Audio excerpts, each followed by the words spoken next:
So where And is remember, tomorrow night, the Raging Atheist has an open stream.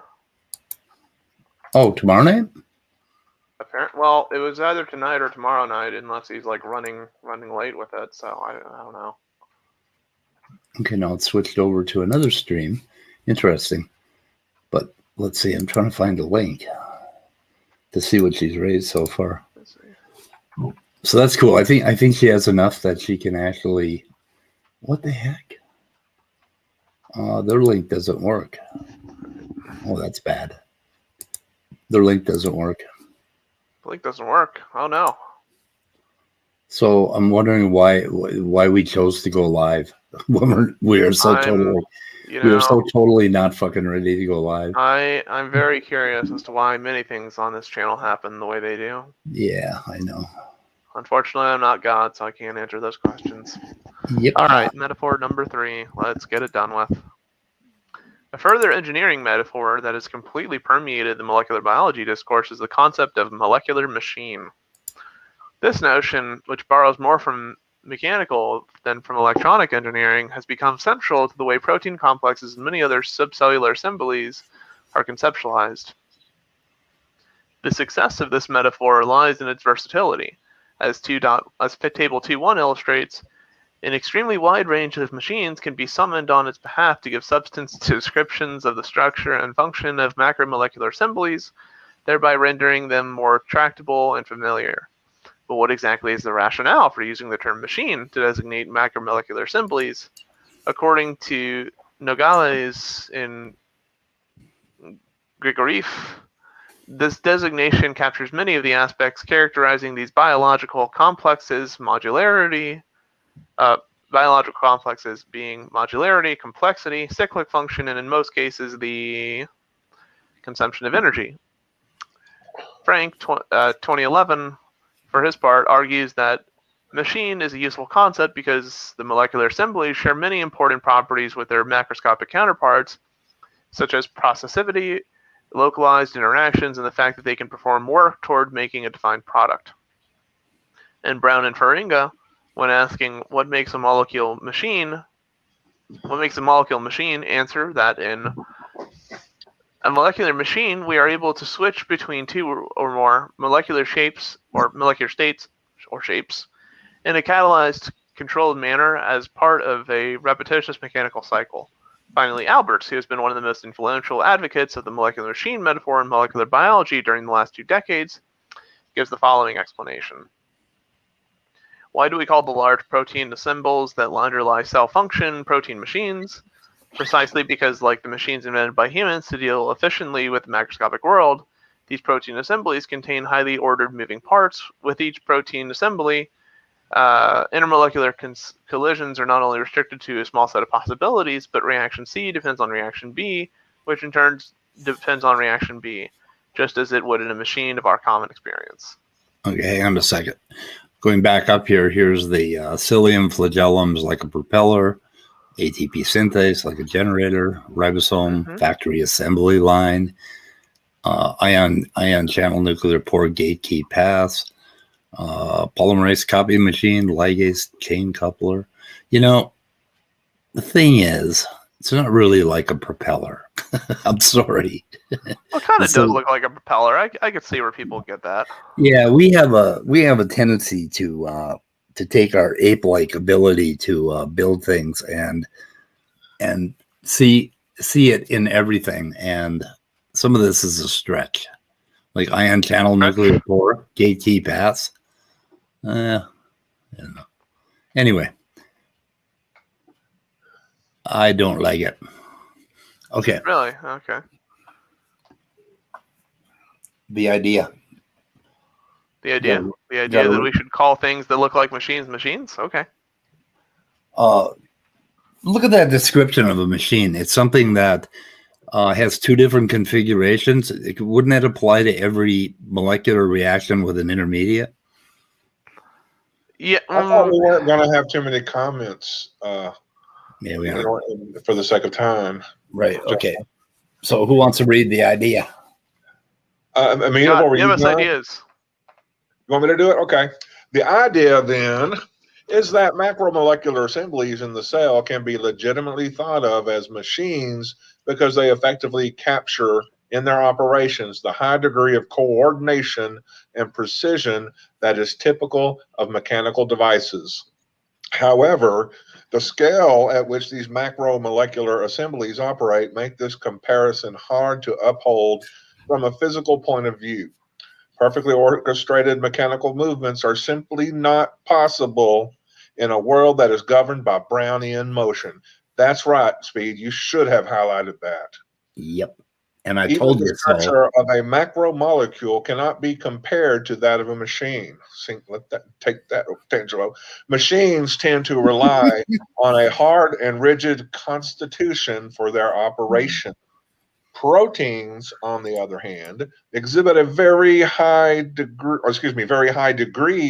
of structural flexibility. In fact, it is becoming apparent that in their native environments, proteins behave more like liquids than solids. They can be characterized as dense liquids or melted solids, consisting of near solid interior and a full liquid exterior. And you see those references.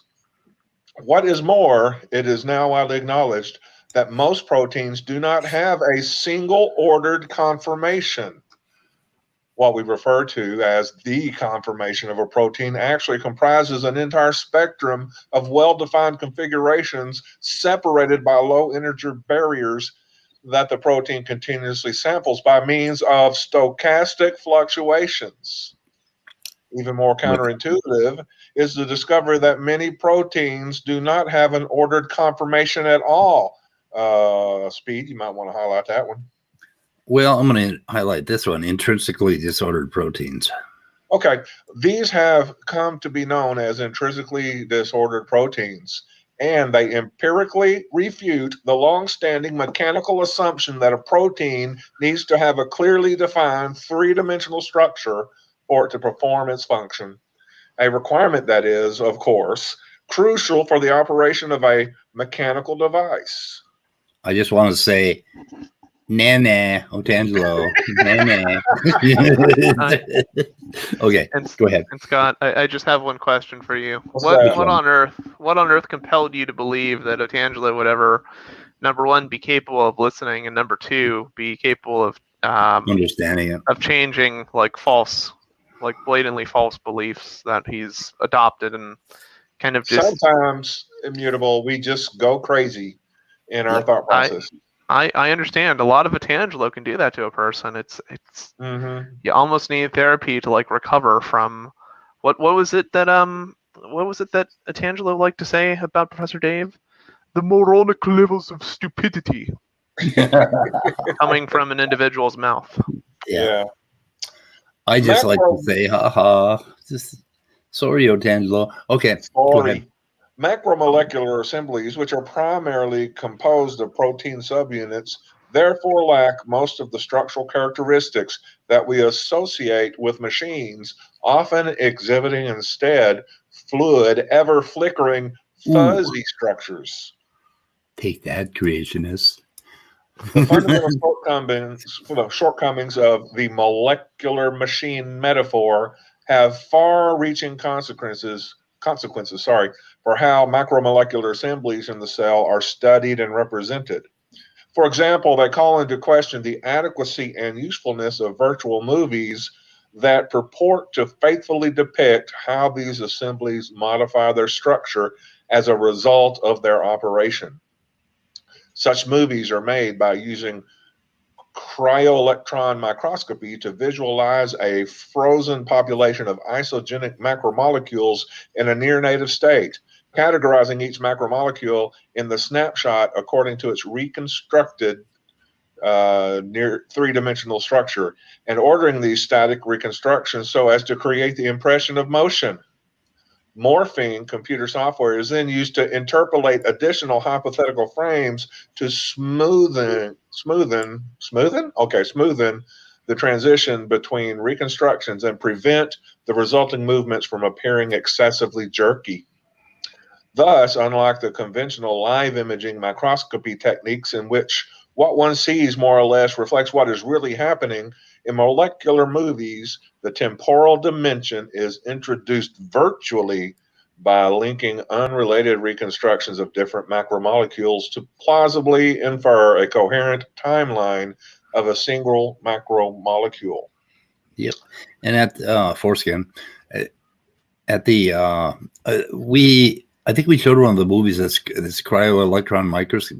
Oh, there was a guy, we had a movie a while back where he was actually doing it like in real time, and it was very interesting, but it looked more like what is in the last highlight here. But let's see, what else was I going to say? That's it.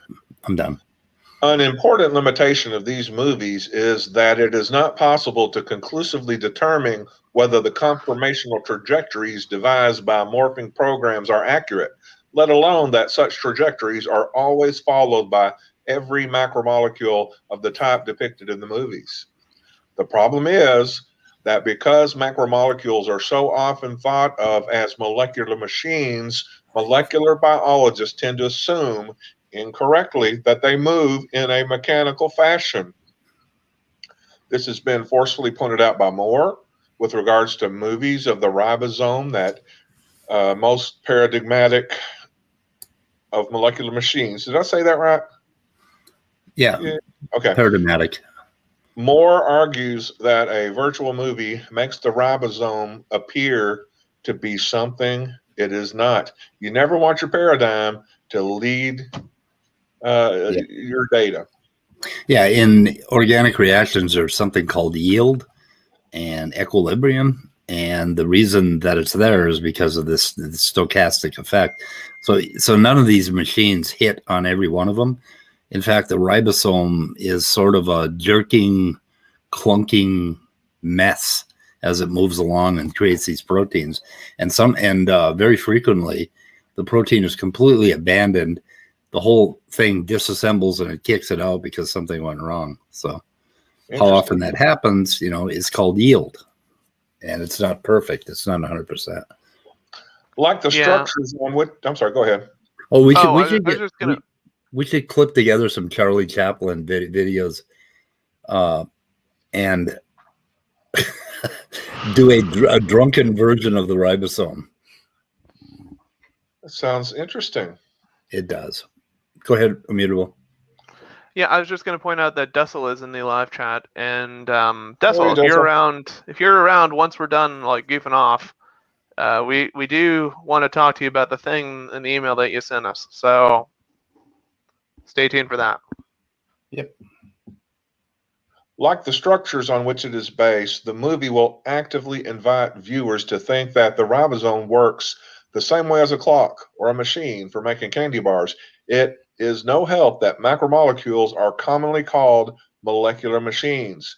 The use of the word machine in this context is pernicious because of its implications that the functional properties of macromolecules can be explained mechanically, which is simply not true.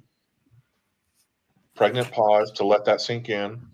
Due to their minuscule size, ribosomes and smaller macromolecules, even more so, cannot possibly operate in the orderly and reproducible manner that is characteristic of machines. In a machine, as we noted earlier, I can't find it. In a machine.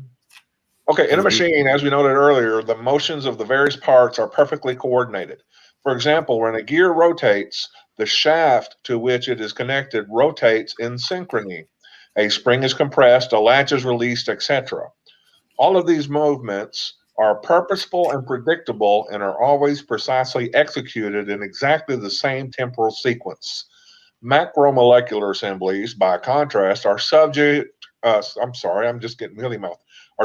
continuous Brownian motion, which means that the vast majority of conformational changes they undergo are the result of random walks. You know that guy that does in a world? You need to do in a machine more like that.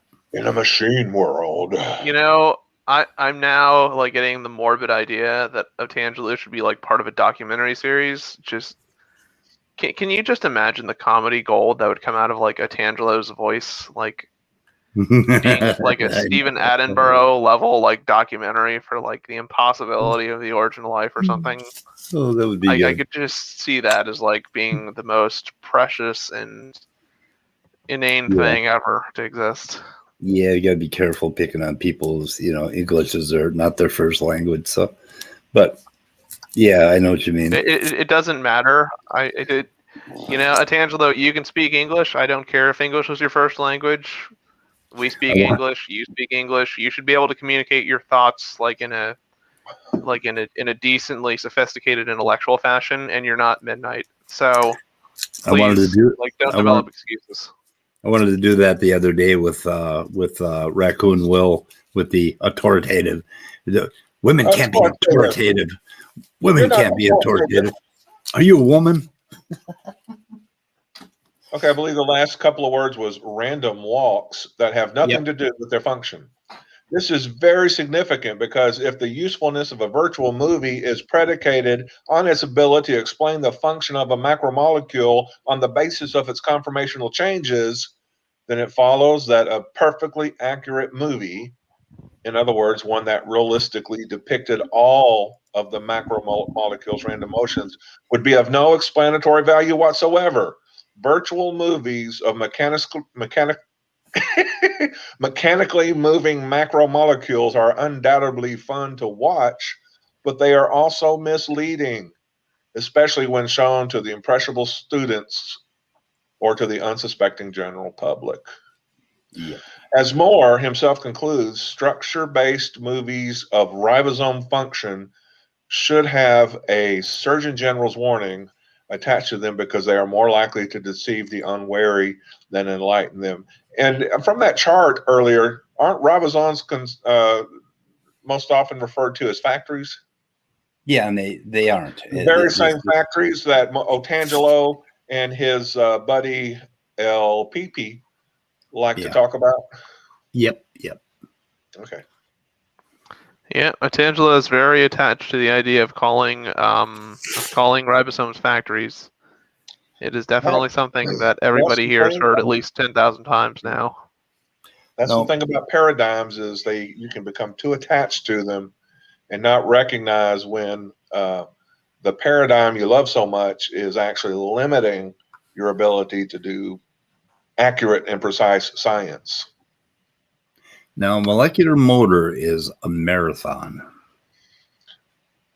So are we doing molecular motor, or are we saving that for like the big boy night?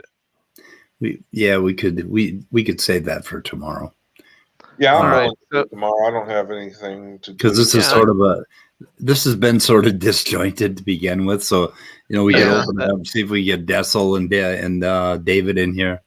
And let's just get some folks in. Everybody, call your friends, email your correspondence. Let's just all get in here and do some shit. Let's just talk about like the glorious destruction that Professor Dave just like wreaked like all over James Tour. Well, Mutable, I think it's done something even better.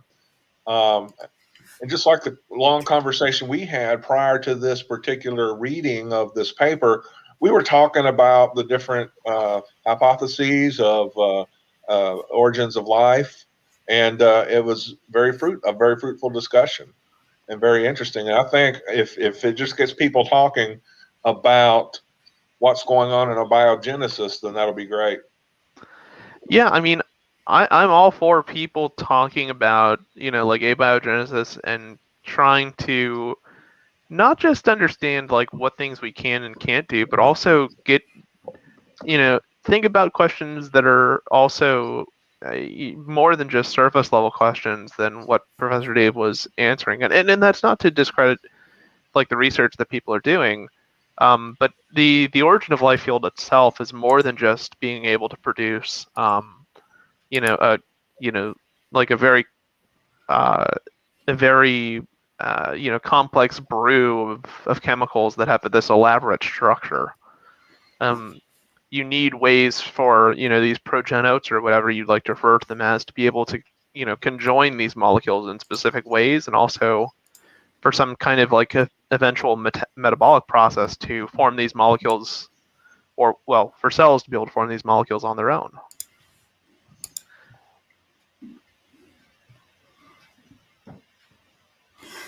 Yeah, there's a lot to be done, and it's actually a system thing, It is. and there's so much more to be done in geology to get us all started.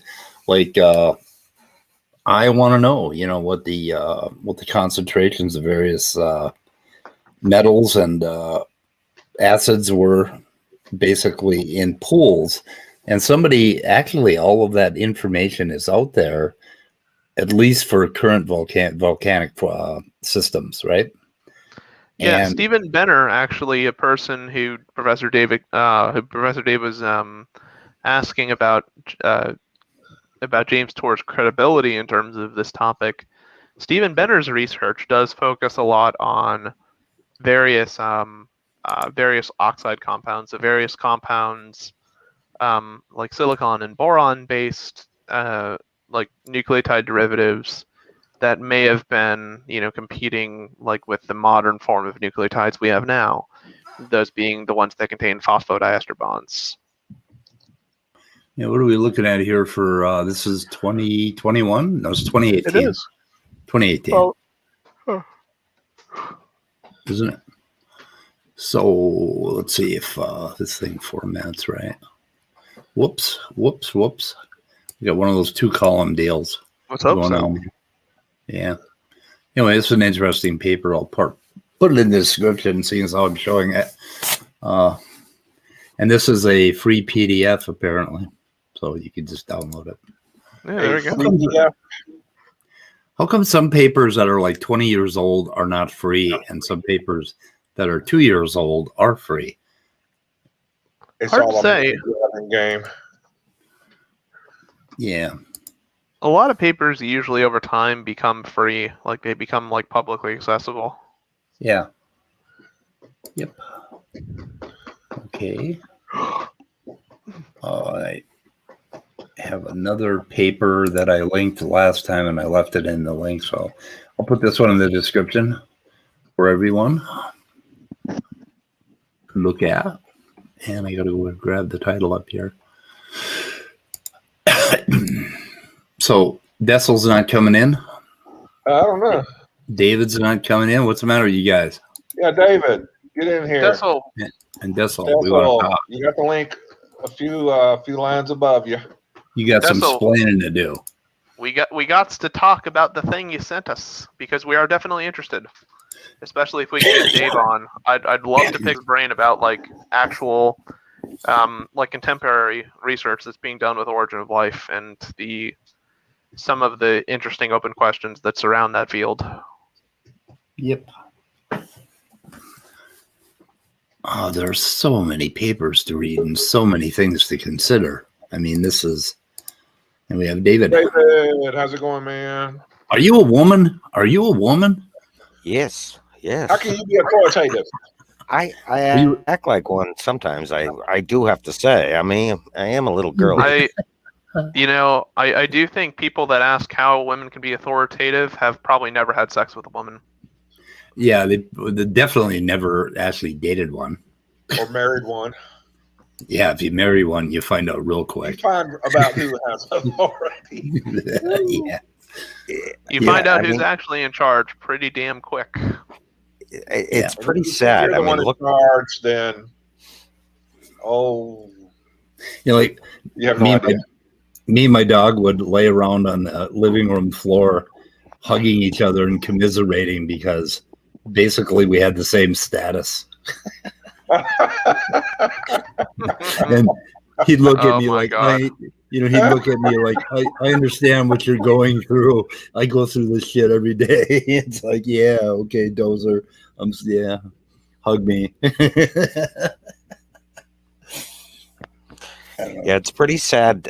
You can just imagine what type of upbringing that Will has had, right? To what the behave hell way was he it? behaves. Like, wow, You think he had an upbringing? Well, he didn't learn that on his own, really, right? I I mean, don't know. Canada, don't they have like wolves up there, packs of wolves that raise kids? I don't know. I'm just spitballing here on Canada. I've only been there a couple times.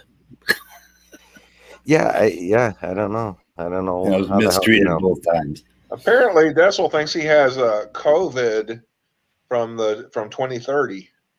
It's like from the Oh future. my God! Just stop being a pansy, Jesus Damn it. Christ! Oh, come Those on. viruses, they've developed the ability to time travel. We're all COVID 30 is doomed. nothing. I had that shit. I just spit it out. You just rinse and spit it out. That's it. You just rinse and I had spit. COVID. I had COVID from the year 3000. Man. Anyway, I don't know what else we're going to talk about. I don't know. Dussel better get his ass in here. We've only had a 30-minute Somebody's stream. roboting. Are y'all hearing roboting, or is it just me? No. I mean, you would think those old Christian ways would be like gone nowadays. You know, that type of like wills.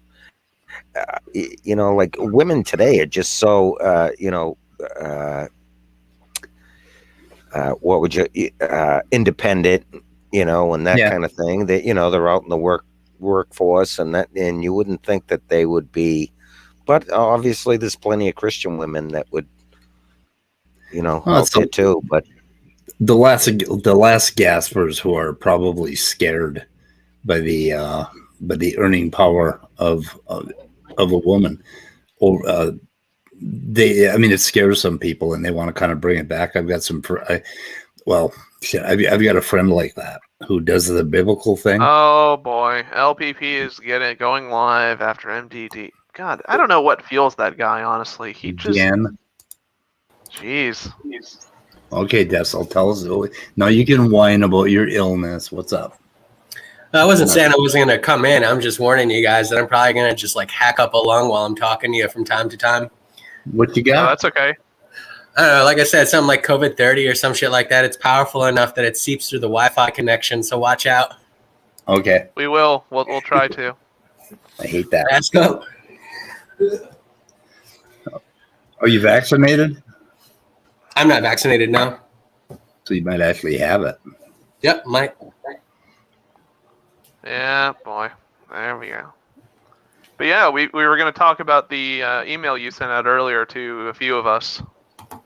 Yeah, I give you a chance to explain that, and also kind of make it known on the channel, so that way people like Demeter and others that watch this channel do have kind of a public venue to comment or, you know, give feedback as to when that would be appropriate. Yeah, I wish. I don't think I got Demeter's email. He would have been a perfect person to send that to amongst all the rest. But I was pretty happy with Dave's 2-part response to Tor. There are some like minor criticisms that I had, over the course of it. But like when it really came to the bulk of the science and dealing with the status of abiogenesis research, I thought that he really creamed Tor. And because of that, I just felt like, it would be cool for people to kind of come in and, present certain bits and pieces of research that they've picked up on, biogenesis research themselves that they thought were interesting and worthwhile, just as a kind of, a kind of hoorah to the effort that Dave was making. So that was the basic idea. My biggest thing, and perhaps it's me like just having read a lot of abio research and just kind of being a little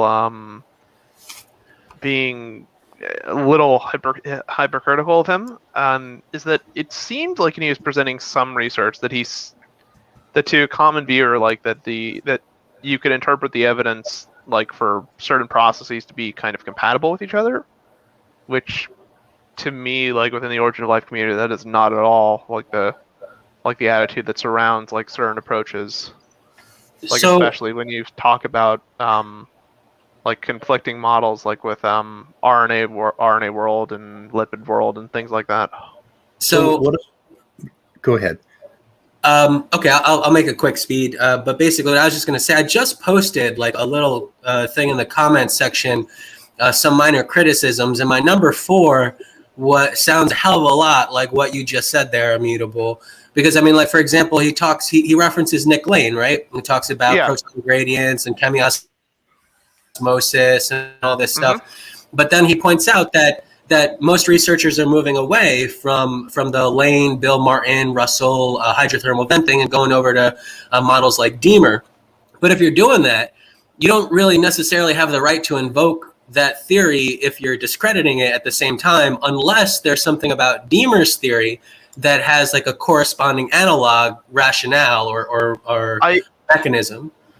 I don't think that's part of it necessarily. I think one way to interpret that is, for instance, a lot of the work that Nick Lane does, for instance, you can dismiss it in part as being relevant to kind of like the early stages of origin of life. You may consider it something to be relevant that happens like when life starts dealing more frequently like with aqueous environments. But to me, and I was mentioning this backstage too, is that one of the things, like when you consider like actual research within an origin of life, is there is no one environment, like there is no one condition that's going to give you all the molecules or all the biomolecules that are required to kind of assemble a cell. And even once you do have those things, there's still the question of how exactly those molecules kind of, synergize, how they interact in order to create something reliable and create some kind of like heredity system for, daughter cells to feed on and to grow and diversify and evolve. Yeah. So I mean, like in kind of keeping with that, hey Demeter, what's going on? I just noticed that you're here. Hello. Hello. It's a pleasure to speak with you. I came on this channel something like maybe 2 months ago now, and was pompous and pretentious enough to kind of give like a mini criticism of some of the things that you listed in your paper. And I'm still not sure whether or not they were totally fair criticisms, because I want to get more details from you about your model. So I hope that we can talk at some point a little bit more, because I'm interested in what you have to say.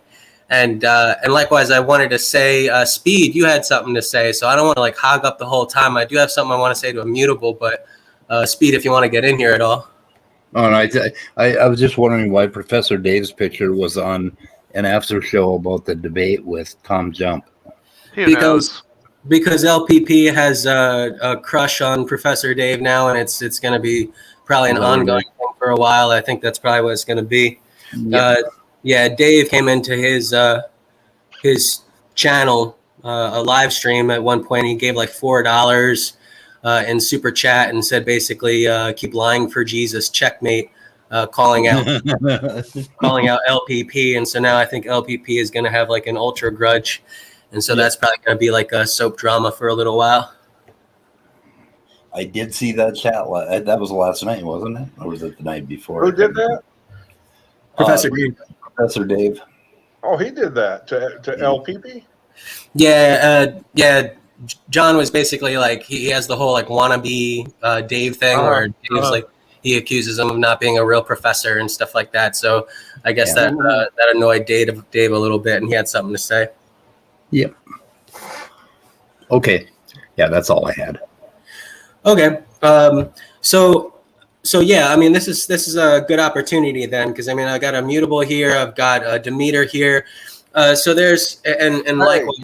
Hey, you got me, babe. You have Scott there.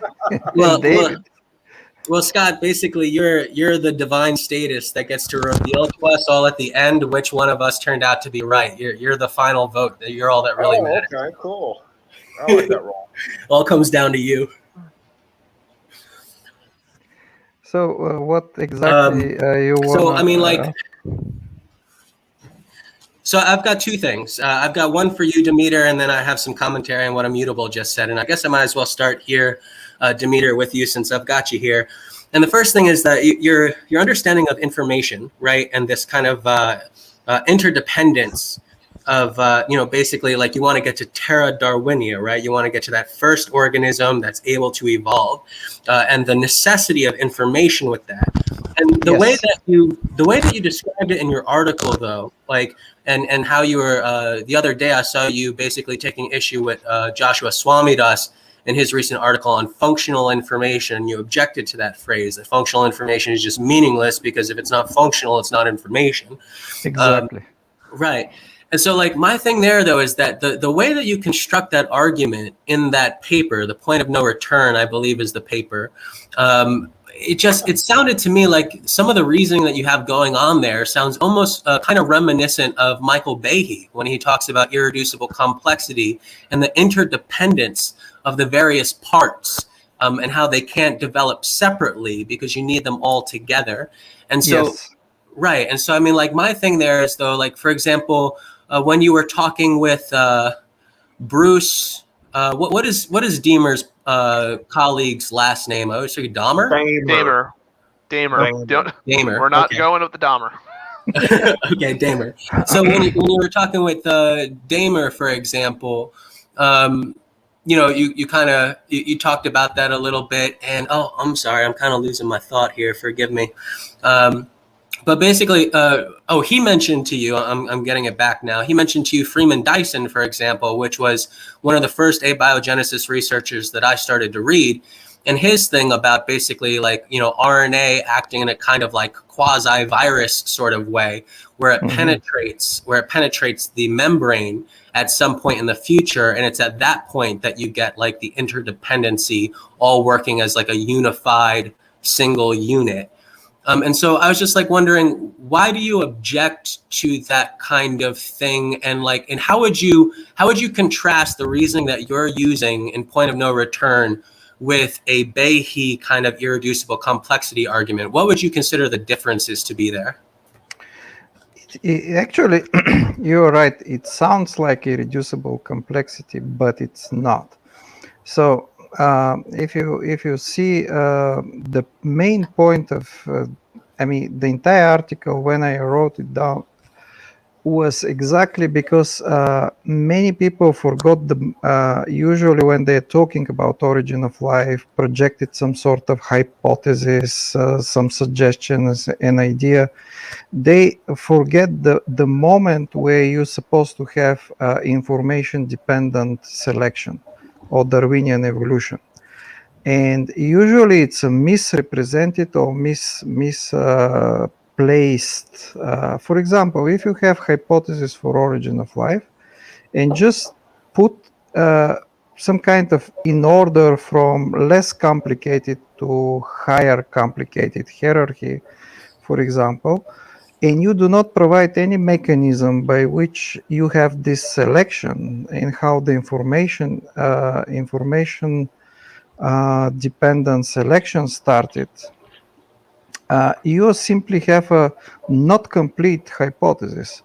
That doesn't mean that if you order, for example, a few peptides and more peptides and suddenly protein, for example, that doesn't mean that this is not the correct Asian peptides, for example. They still could be, but unless you don't provide the actual mechanism for selection, you are nowhere. You don't have anything incomplete. So if you take the law for origin of life, which I provided in the paper, which stands that at the beginning, when you have the beginning stage of the life, the information and the structure, and of course some sort of rule, they are locked in their origin. That means that you cannot explain them independently. Now, that sounds like irreducible complexity, but it never said how complicated it should be. So here is my point. This is, although it is valid argument. I mean, I'm not talking for reducible complexity. I'm talking for the interaction between information and structure. You cannot look them separately. It never said how complicated it should be. In fact, could be very simple. And that's the whole idea, because usually people, when they're trying to make something for life, they usually either going in one way, super complicated story, or in another way, completely just close to the atom of the first building blocks of life, but never go further. So it could be very simple indeed. So Yeah, so I can also give a response to that if Jessa wants, or if you just want to keep this interaction between you and Demeter, that's fine too. Yeah. No, please, please contribute. Yeah, so my point is, there's a lot of ways you can get peptides to form. I mean, Professor Dave was mentioning how if you couple peptides in a way that involves like phosphate, for instance, like in aqueous solutions, you can get condensation reactions to occur with peptides, and have peptides begin to form that are relatively short chain. And that's like that's not a problem. Peptides, some are hydrophobic, some are hydrophilic, some are amphiphilic. But the thing is, like, the reason I'm sympathetic towards Demeter's hypothesis is, if you think about it, right? If you have a random setting, like and a hot spring might be a particular example of this, right? Even the one that Deemer and Damer propose. If you just have a system that is randomly producing like these strings of peptides, there is no reason, like, a priori, for you to say that one peptide should be more prevalent or another, or why one peptide should survive, like, in terms of its function in terms of some other, because there's tons of them. There's like hundreds of millions that are going to be around. But when you involve like function and the relation between structure and function that peptides have with protocells, that's a different story. So I mean, to give Dave credit, where he was referencing one of the researchers, I forget their name now, in regards to, I think it was carbon dioxide. Yeah, it was carbon dioxide. How if you put CO2 in supercritical conditions, it becomes it coalesces with water, so it mirrors a hydrophobic environment, and that can favor condensation. And as a result, you'll get peptides form, and when you change it back to subcritical, the carbon dioxide diffuses back into a gaseous state, and it mirrors a hydrophobic environment. And so you can imagine an encapsulation environment where you have this kind of interface occurring readily. And the reason selection can occur, like with Demeter's model, for instance, and as the researchers were explaining in that particular section of the video, is that some peptides that are amphiphilic, so that are both have polar and non-polar parts of their to their structure. Some will be incorporated into the membrane and be and essentially confer some type of advantage to that, to this oil droplet, to this, this very basic protocell. It may cause it to be more stable or less stable, and as a result, there's a mutual advantage between that peptide, being that the peptide is kind of locked in this environment where it can't be very easily hydrolyzed, and the protocell is benefited because the interaction with the protocell and the peptide is actually allowing that this kind of hybrid system to survive longer than either one of them alone. Yeah, I would like to say something else. Sure. It is all about this feedback. So imagine the figure 1 in this particular paper. So if you don't have this information structural dependence, you don't have Darwinian selection. You don't have informational selection. And guess what? If you don't have this, many things could happen, like a stability, for example, or peptides could appear just by a random polymerization. But those will appear and disappear with the same probability every time when the conditions allow it to do it. So, for example, let's imagine just by some sort of hydrophobic pocket, you have a process of polymerization of amino acids. And also, with some probability, you can think about that a specific sequence, even that it's very short, might stabilize a particular vesicles.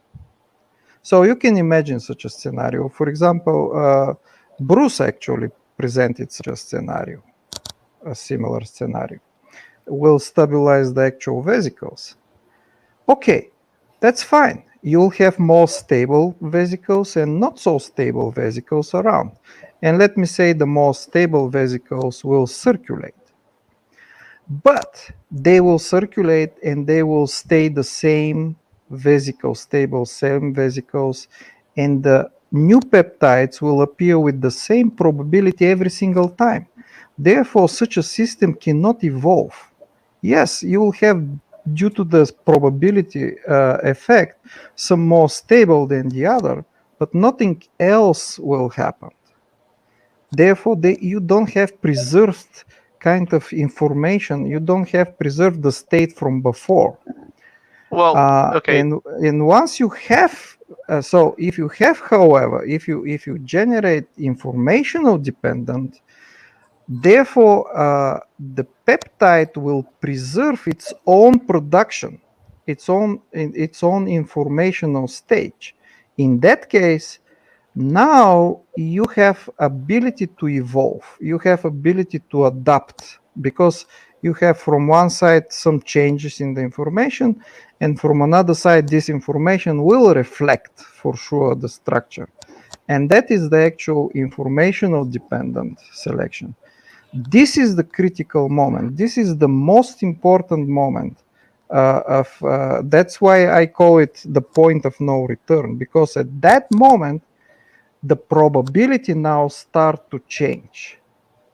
Yeah. Right. I think most people, I think even Bruce would probably be a little sympathetic towards the RNA world in this respect, that that he would say something to the effect of the effect of nucleotide polymerization, like with RNA, whatever form happens to be there, it would also be encapsulated in protocells, and it would be undergoing some kind of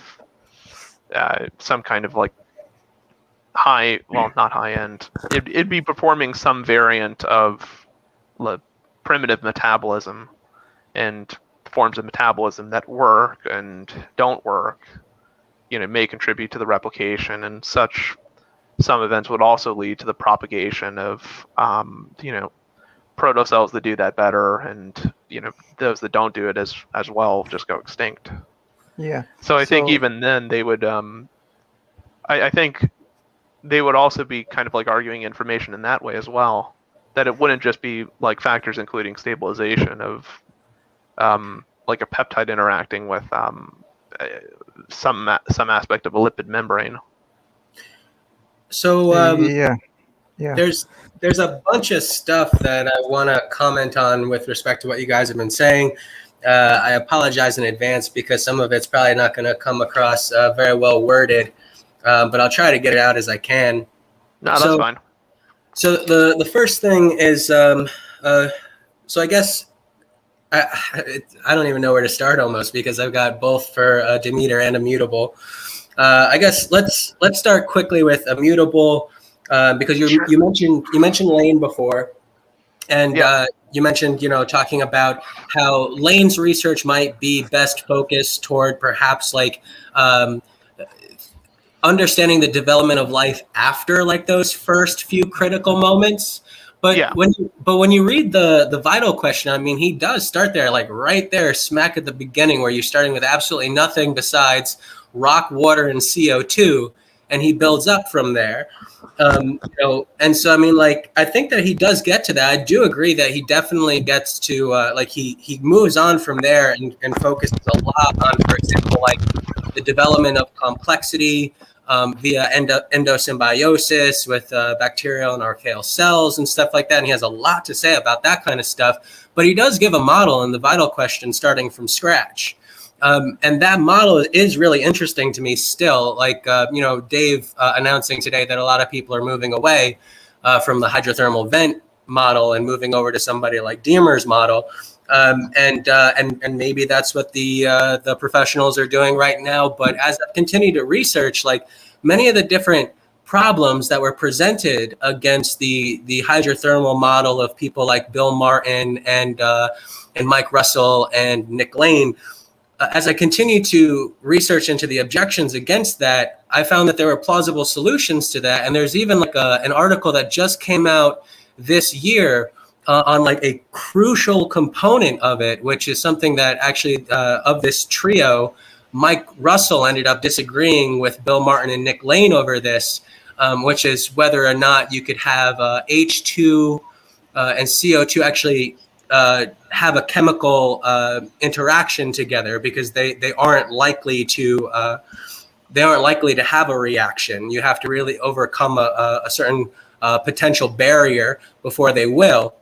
And so the whole setup that Lane and Martin had was to test whether or not, by virtue of changes in pH level, you could induce the two. You can induce the two to react with one another. And there was a 2021 paper that just came out this year that demonstrated that, in fact, they can make it happen. And so, I mean, like, even just this year, they're coming up with stuff that's corroborating their model. So I think it might be a little too soon to abandon this, at least for myself, and move over to other models. Right.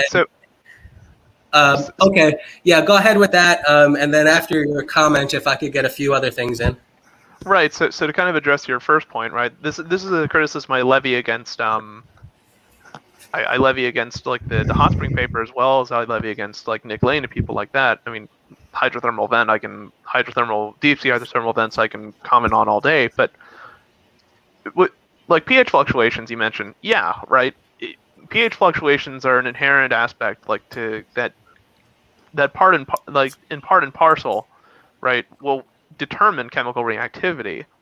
The only question like that really becomes significant at that point isn't whether or not if you can change the pH in such a way that makes the reaction favorable, but like if you're considering like reactions between H2 and CO2 to form, carbohydrates or more complex and branched carbon-containing molecules, the question seems to become, right, how frequent are these pH fluctuations, right? How ubiquitous are they as a phenomenon to rely upon, for this hydrogenation of, relatively inorganic carbon compounds? Sure. The way that I understand it, in his model, it's constant, because he has the interplay between the fluids coming up from the fluids coming up through the vents and the pH of the actual seawater. And it's at that interacting point, which is stable, that this interaction would take place. So that's how I understand his model. Okay. Now, I mean, so let me get into some things with Demeter really quick. So I understand what you're talking about in terms of like really requiring the onset of Darwinian selection, full on living organisms and populations operating according to a Darwinian dynamic, and that's where you really want to get to. And I understand that. And I mean, but I'm wondering though, would you say that it's fair, given what you were saying before, that if you want to favor some kind of metabolism first approach, that if that approach is going to be successful, it at least has to explain it in the long run, that you wouldn't object to a metabolism first view on principle, so to speak, but rather, as long as they were willing to provide a theory that, even if it starts metabolism first, eventually does lead up to your Terra Darwinia, you would consider that an acceptable theory of abiogenesis, so long as it was a plausible theory. Yes. So I never. So in all of my papers, everywhere, I do not kind of ignore metabolism first hypothesis. What I ignore usually is the terminology. To me, there is lots of insights from fellow chemists, the people that know how to understand the chemistry. I'm not chemist by education. However, I have at least 7 chemistry courses in my graduation, so I can understand a lot. But I'm not professional chemist. I'm molecular biologist. Even so, I admire such efforts to show how the prebiotic stuff is coming, like nucleotides, amino acids, and so on. However, to me, when you said metabolism, metabolism is something which is already organized from already existing life form. That's my understanding of metabolism. However, for when I was talking, and I have exchanged several emails with metabolism first scientists, for them, metabolism first is everything that resembles the actual biological metabolism, but in a prebiotic conditions. So this is kind of a slightly different terminology.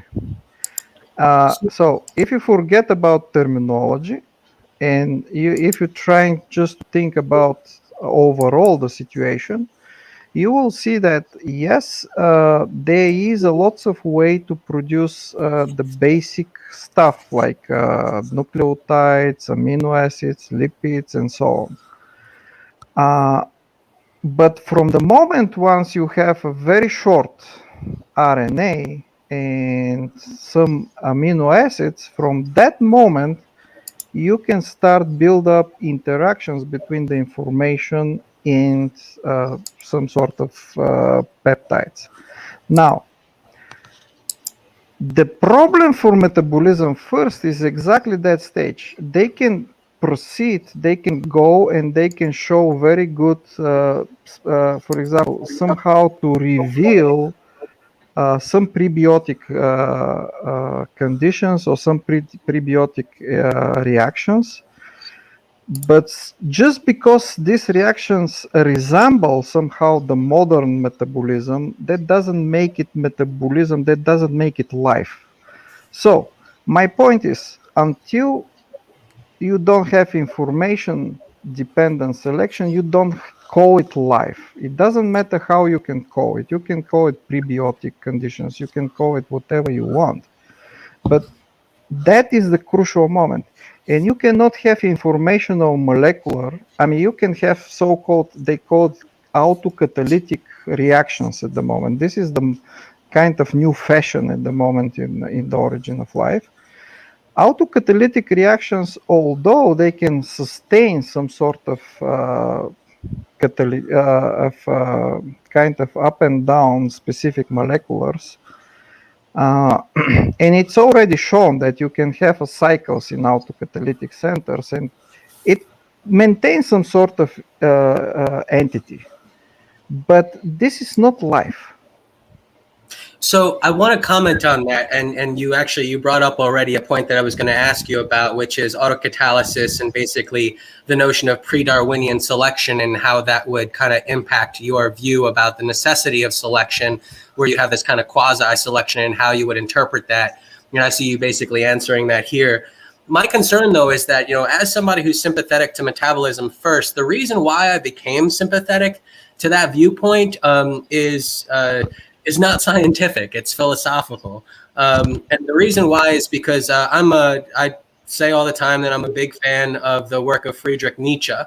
And he had this idea that life is the will to power.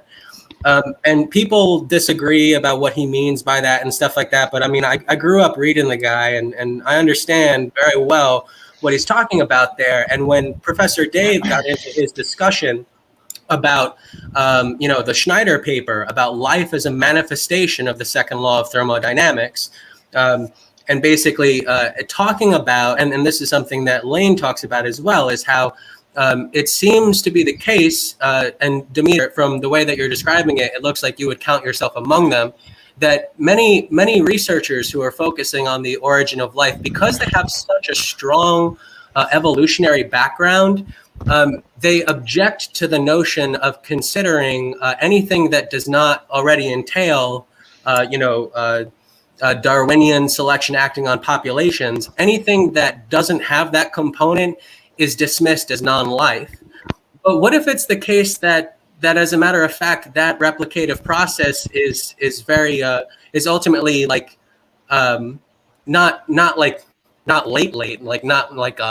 latest comer to the show, but something that developed much later, and actually what was going on for a very long time was rather, instead of information replication, was purely a matter of thermodynamics.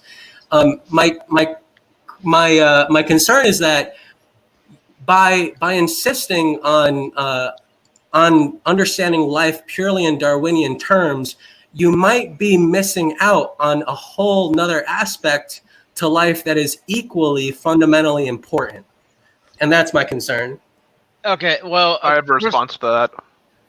Well, I mean, I have a question as to, because if I remember correctly, the will to power, it was either written before or I think it was written after Nietzsche was dead, maybe, or So, maybe it was yeah. released. So let me just get this out there for you. The Will to Power as a book was published posthumously after he died. And his sister screwed with the manuscript and put in a bunch Don't get me started on that. Yeah, so she screwed around with it and messed with it and started to talk to a bunch of like Nazi sympathizers and stuff like that, and completely just screwed over like Nietzsche's potential legacy. He ended up being adopted by a bunch of fascists and Nazis. And it's just like unbelievable. I mean, don't forget, let me try again. Don't forget edgy boys. Like edgelords, like emos. Sure.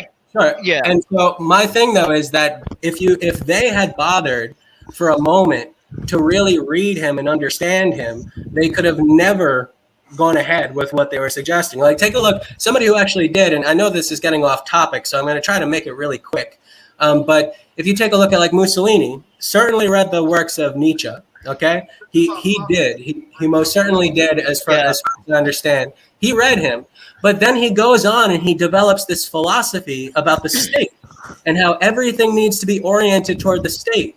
Well, I mean, how the hell could you consider yourself a Nietzschean where Nietzsche argues constantly about the evils of the state and calls it like, a tarantula and this and that. Actually, tarantula might not have been, he uses many different like animal metaphors. It might have not been specifically tarantula, but he uses a dragon. He uses a dragon at one point, but yeah. The dragon is part of a, so I mean, like, hold on, you have, in one he uses a child, a camel, and a lion. The dragon is the thou shalt, the commandments that the person has to transcend. But suffice to say, though, what your concern, though, is that the will to power might not be authentically Nietzsche's doctrine because the book named Will to Power came out posthumously, but all throughout his works, way before the Will to Power is actually published, he discusses his idea of the will to power. And if you pay close attention to what he's saying there, it is very, very highly reminiscent to the point where I'm going to consider it identical to what Dave and some of these other researchers that he's referencing are talking about in terms of dissipative structures, energy, thermodynamics. His concern is energy and power, and understanding this is a fundamental aspect of life. Okay, can I ask something? No, your concern seems to be that scientists are focusing on Darwinian evolution, rather than thermodynamics. When in fact the two go hand in hand. You can't really have Darwinian evolution without thermodynamics. You know what I mean? Because the two rely on each other.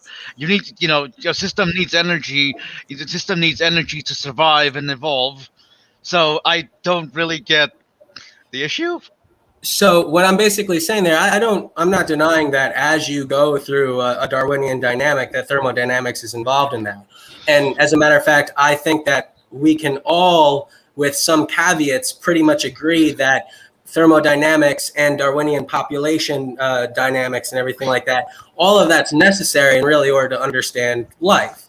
But what I'm suggesting is that when evolutionary biologists try to give an account of abiogenesis, because they're so used to thinking in terms of Darwinian natural selection and replication, that that phenomena, that factor right there is so defining for them that that's all they're really trying to get to. And by doing that, it leads to a kind of critical reaction against the metabolism firsters, because they want to stress another aspect that they consider to have developed prior and to be equally fundamental in defining life, which is the matter of energy.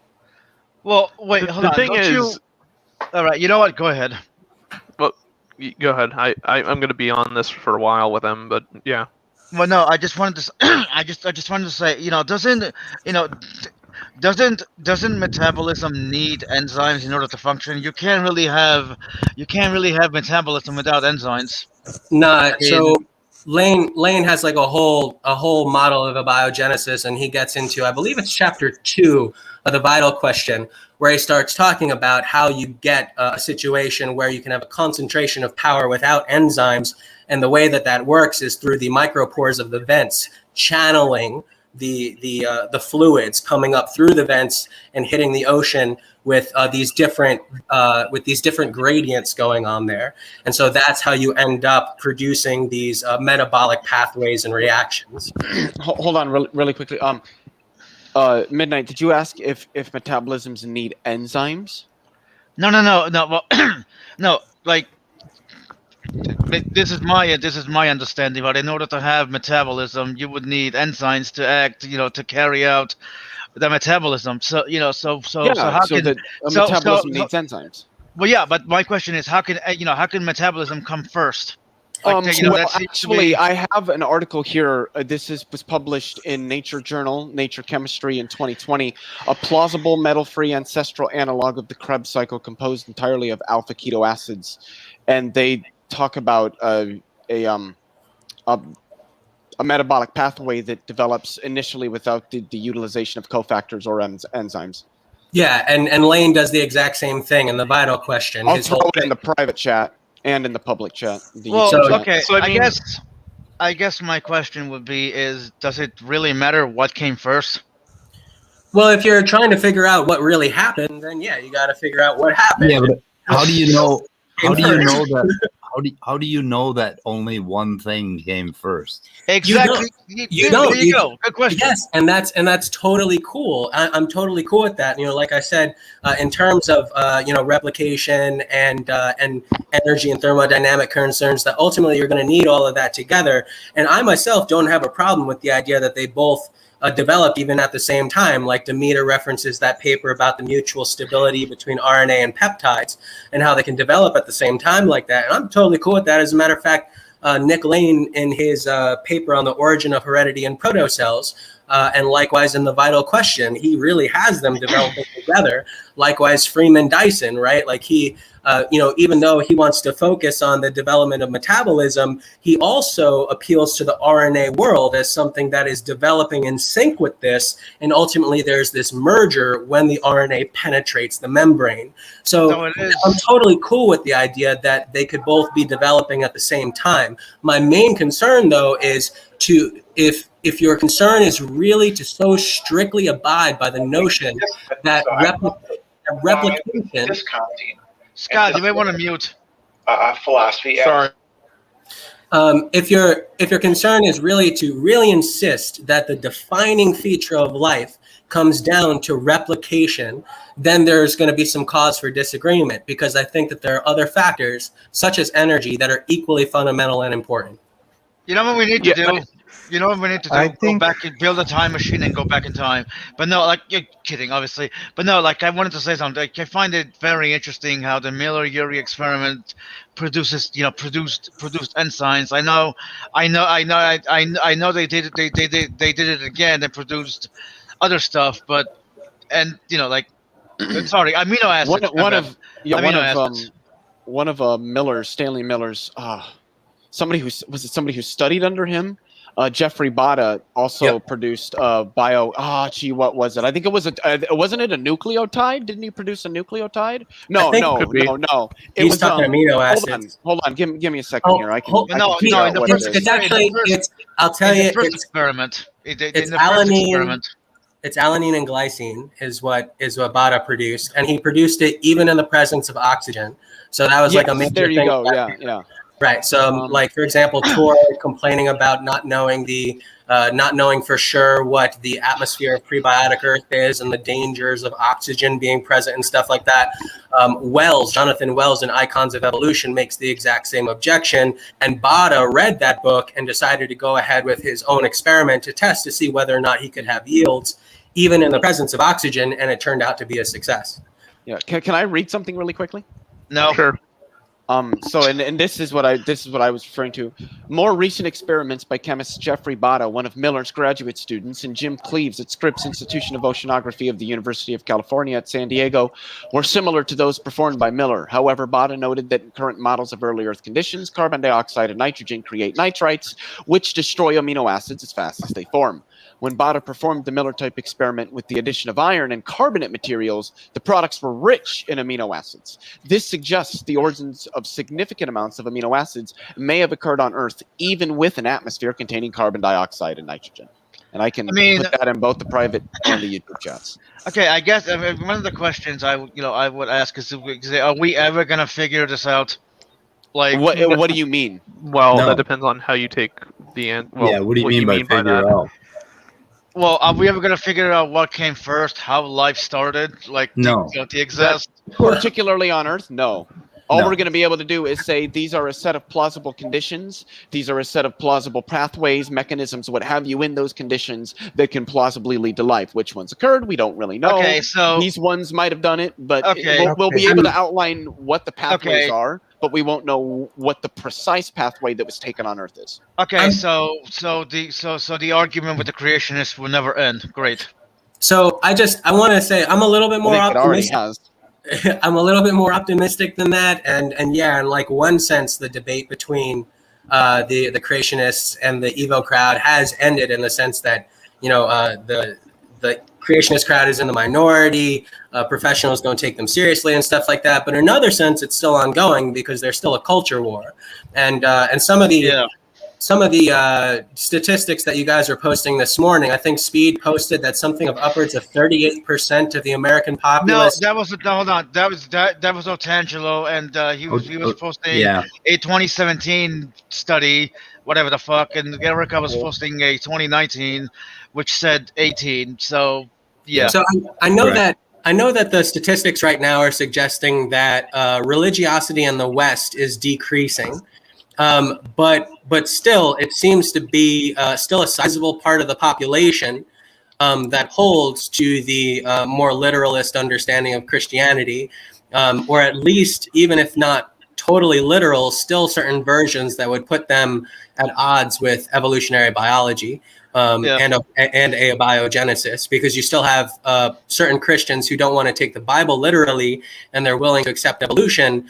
But for them, they want to insist that God is definitely present at abiogenesis. So, I mean, like you would have some people like that. So, I mean, Thor falls into the latter group. Yeah. So, Drace, go ahead. Can I comment a few things on your whatever you just said about Nietzsche and also the metabolism first? Yes, please. I think it's kind of many people in the field of origin of life miss the very important moment. And until you don't have selection, and you said, for example, from Nietzsche point of view, the will of power. Will of power, it's not explainable force. You cannot explain something physical, chemical, or biological just by will of power. Let me give you an analogy with, for example, Lamarck. I mean, in fact, this is Lamarckism 100%.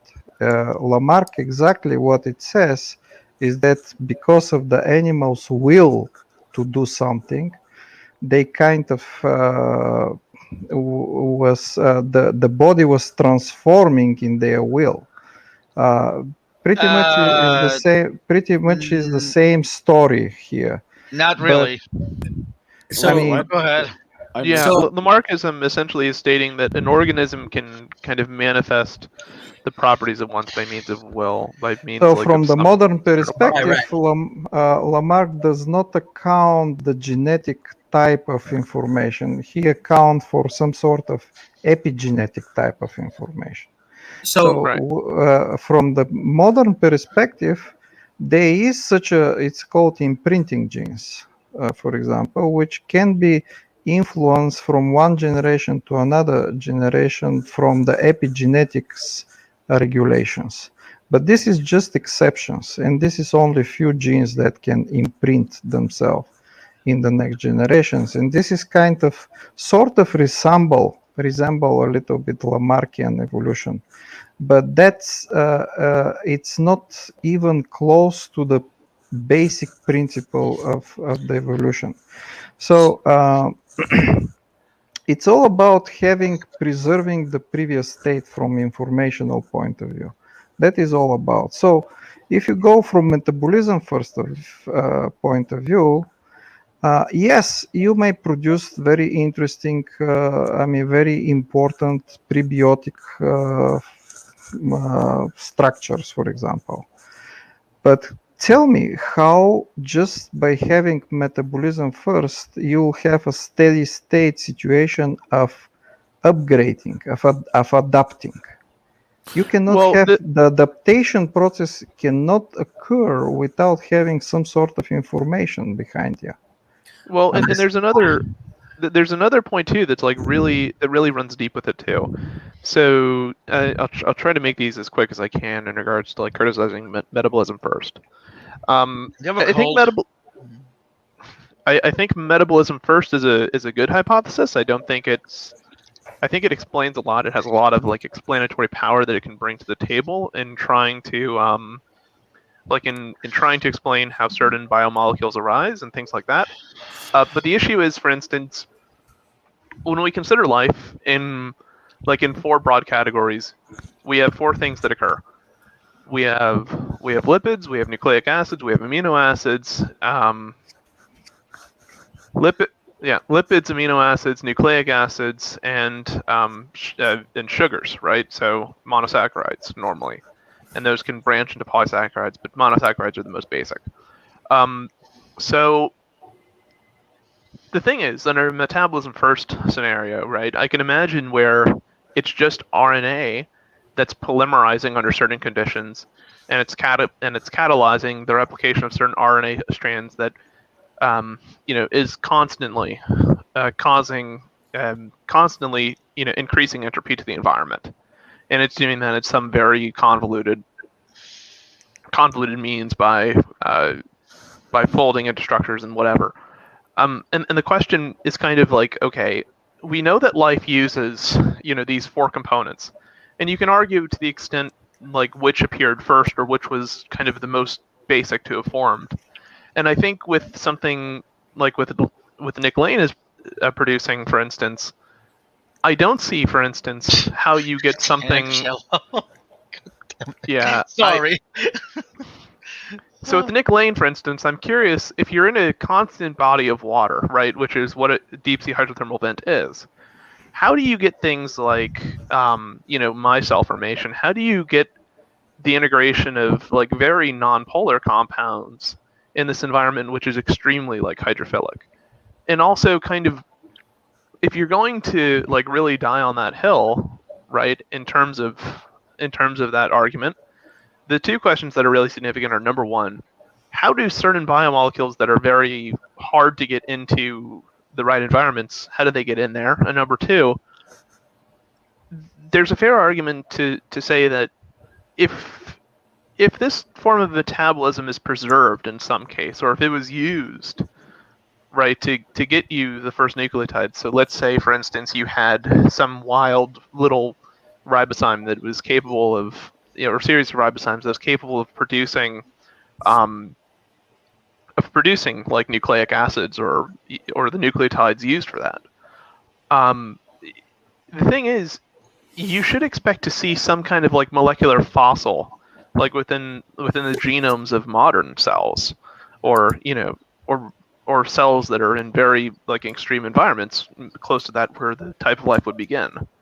And if you don't find any molecular fossils to indicate that this type of chemistry is going on, shouldn't that tell you something about the plausibility of that model being correct, or that those conditions, like in response to that, or the conditions being used to produce those to produce these products as being like a reliable or accurate model, I suppose.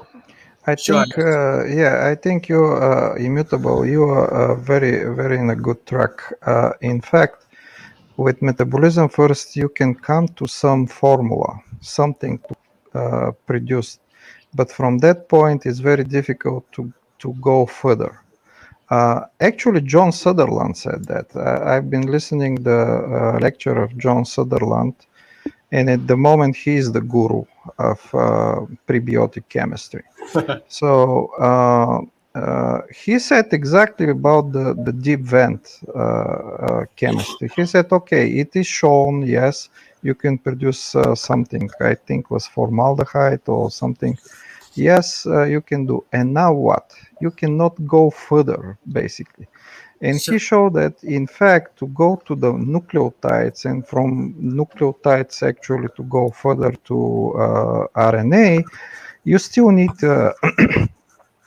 something like UV, for example, or some specific processes. He explained very well, actually. So my suggestion is go and watch his lecture. He was very precise, actually. I posted the link for the lectures of the Chicago University. Another thing. So Oh, go ahead. go ahead, real quick. I just wanted to point out something about what Immutable said about what you have to keep in mind is micelles and microenvironments, and what happens with clays and various geological formations, along with what happens with lipids when they dry and rehydrate and all of that. There are many opportunities for, like, if you've got a problem that's too basic, you will have some environment where it's acid. I mean, you've got to stop the linear thinking that there was one kind of an environment or one kind of a thing going on.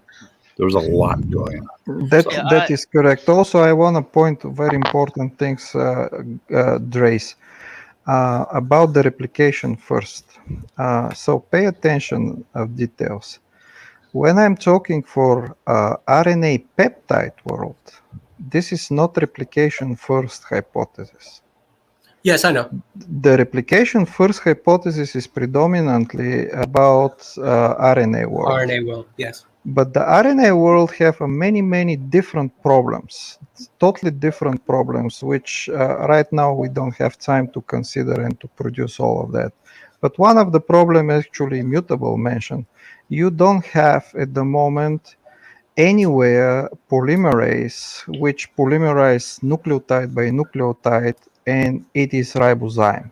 There is no such a thing as a natural ribozyme that can replicate itself. So it's not resemble like a fossil molecular from the, if theoretically was from RNA world was happy, this natural ribozyme that have self-replication, it will exist somehow today. What, Leo? You're muted, Leo. You're muted. That's interesting. I unmuted myself. Anyway, you can continue with what you're saying. Just when you're done, there was something because I had the site muted. I was listening to something. I was unmuting it, muting it, kind of listening back and forth. But so I said something that I don't think is correct. Problems. So just to finish this about the replication first, that's one caveat. And everybody acknowledge that, in fact, to get a ribozyme capable of self-replication, fully developed ribozyme, it's very long evolutionary pathway need to happen. In fact, it's never happened. That's my opinion. I don't think it ever happened. So, now, replication, however, replication by itself is very important process. And that doesn't mean it's self-replication, but replication. And RNA peptide world explain the replication process 100 times better than just RNA world. Okay, so there's a lot to comment on, and also my internet connection just died out there for a second. So just in case it happens again, I do want to kind of force my way in here and try to get all this out. So the first thing that I want to talk about is, Demeter, when you were talking about Lamarck and comparing the acquired characteristics and the will of the animal to Nietzsche's will to power, just be very careful about how you're interpreting Nietzsche there, because he's not talking about it in that sense. Rather, the way that, as far as it goes, like, people will contest this. They'll say Nietzsche was a vitalist, Nietzsche was this, Nietzsche was that. People have completely butchered that guy's philosophy. They have many people who comment on him, even professional philosophers that I've seen get up and give a lecture about him on stage, have not the first fucking clue what they're talking about. And I will be perfectly comfortable to say that as a person who grew up reading the man over and over and over again. He uses a very distinctive vocabulary, sometimes going all the way back, using words the way they were like 2,000 years ago by certain Buddhists and Platonists and stuff like that. So you just, like, he's not really talking about it in that way. Rather, a better way to interpret Nietzsche on the whole thing about the will to power is instead, as I was talking about before, the concern about thermodynamics and dissipative structures. That notion that Dave was talking about there, about dissipative structures that's outlined in non-equilibrium thermodynamics, is basically exactly what Nietzsche's talking about. It's just he's limited to his own 19th century perspective and his own education. So he doesn't really understand the scientific terminology that we do today. But what is it that he's really getting at? Precisely that idea of understanding living organisms in terms of us being dissipative structures, where our fundamental aspect of ourselves has to do with energy. So it's not the whole Lamarck acquired characteristics thing. And in terms of like understanding this will as some kind of like, maybe woo or mystical thing or anything like that, he's totally against all that stuff. He throws it all in the garbage. As far as it goes, Nietzsche is a materialist. He's a physicalist. As far as I'm concerned, everything that I've read by him suggests precisely that. It's just that you have to understand his vocabulary. He talks about. Sure, Tanya. Let me just get this last bit out. I did have a bunch more for Immutable that I hope I have to say something. About Nietzsche. Just and I'll finish. Say something about Nietzsche and your story. First, don't understand me wrong. I don't have anything against the philosophy of Nietzsche or something. I'm sympathetic to those philosophers. It's not about that. I'm talking about actual scientific explanation. So just by saying will, you cannot explain Darwinian evolution. You cannot explain the origin of life. What I'm trying to say, that Darwinian evolution does not have direction. If Nietzsche is correct, you're supposed to have, if he is correct in a Darwinian way, don't understand me wrong. He might be correct as a philosopher, but as an explanation in Darwinian evolution, I'm talking about. So if he is correct as an explanation in Darwinian evolution, you're supposed to have some sort of directional going in the Darwinian evolution. Darwinian evolution does not have any direction. Could be going up, could be going down, could be left or right, could be upgrade the system, or even could downgrade the system. So you don't have anything as an explanatory power just by having Nietzsche background of will. Can I? Go ahead, Tanya, and then after you, I really want to get in a bunch of stuff to Demeter and Immutable. But go ahead. Well, the thing, because I've been interested in Nietzsche for a while. I just haven't really dug deep into his philosophy. Well, I did read the Gay Science once, but no, because I looked it up while we were talking, and the will to power, seems to be the driving force in humans. However, the concept was never systematically defined in Nietzsche's work, so it leaves a lot open to interpretation. Now there are some people who have taken a concept and applied it to their own way. For example, Sigmund Freud's The Will to Pleasure and Viktor Frankl's, I can't pronounce these fucking terms. Viktor Frankl. Yeah, Man the search for meaning. logo therapy, will to meaning. You know what I mean? It's Right. the will. The will to power has literally nothing to do with evolution. So Literally nothing. So there's a lot of confusion going on here. The first thing is that I'm not claiming I that know. Nietzsche's doctrine has anything to do with evolution. What I am claiming is that his No, doctrine. I know, but Demeanor, Dimitri, Yeah, or whatever, seems to think that the will to power seems to imply that evolution has a will of its own. No. right. So I mean, and also Tanya, you're right that that there are many different interpretations of what Nietzsche means by that. But again, like a lot of people who come up with theories about what Nietzsche had to say, as far as it goes, I will say it straight out: they have no fucking idea what they're talking about. I mean, There have been so many. And I mean, and the only way that can be proved to anybody here in that room, in this room, would be they would have to spend the same years upon years experience that I did of reading him over and over and over and over again. I mean, you don't. In my opinion, you don't really need years and years. You just need. You do. Hold on. Let me. You don't let me finish. Okay. Sorry. In my opinion, you don't need years and years of studying the man. All you really need is to read his works and have somebody explain it to you in clear and concise ways. But how do you know that they are describing it to you in an appropriate way? If it makes sense to you. So my thing here is, like, for example, take Sigmund Freud, right, that you just talked about in terms of his will to pleasure. There are so many countless examples of Nietzsche speaking out against the idea of pleasure and hedonism in his works, that anybody who wanted to suggest that that was something that you could make out of his philosophy has no clue what he's talking about. Likewise, when I mentioned Mussolini before, reading Nietzsche and then and coming up with this fascist philosophy about the state, how more heretical could you get to Nietzschean philosophy? That is completely to misunderstand him in the most fundamental way possible. Like, that's because a lot of people. A lot of people, try to be the overman, right? But ironically, they can never be the overman, because every time you try to be one, you wind up killing people. Everyone who's tried to be an overman has become a fucking psycho. So that's something that Nietzsche wouldn't object to. As far as it goes, for the overman, he will end up killing people, and that's not something that Nietzsche is uncomfortable with. Because as far as it goes, I mean, I would tend to disagree, but that's another. Yeah, I'm sure. I am not surprised at all, and I totally understand that you would look at a doctrine like that and be very uncomfortable. You're like, okay, so basically this guy is preaching. No. In my opinion, an Uberman can exist. Just doesn't have to kill. He doesn't. The Uberman doesn't have to kill people. Like, what the fuck?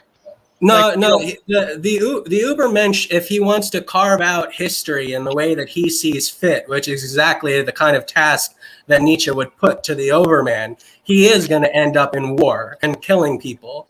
You can. It's unavoidable. You can. Hang on. I need to breathe once in a while. You can.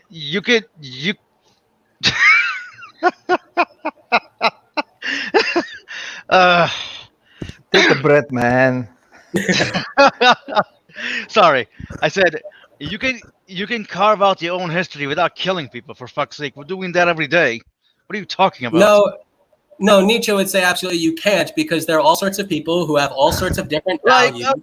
And when it comes down to it, hold up there, Tanya, because you were saying that I didn't give you a chance to finish before. So just extend it back to me. And so what it comes down to is Nietzsche's conception of the proper view of man is one as a warrior.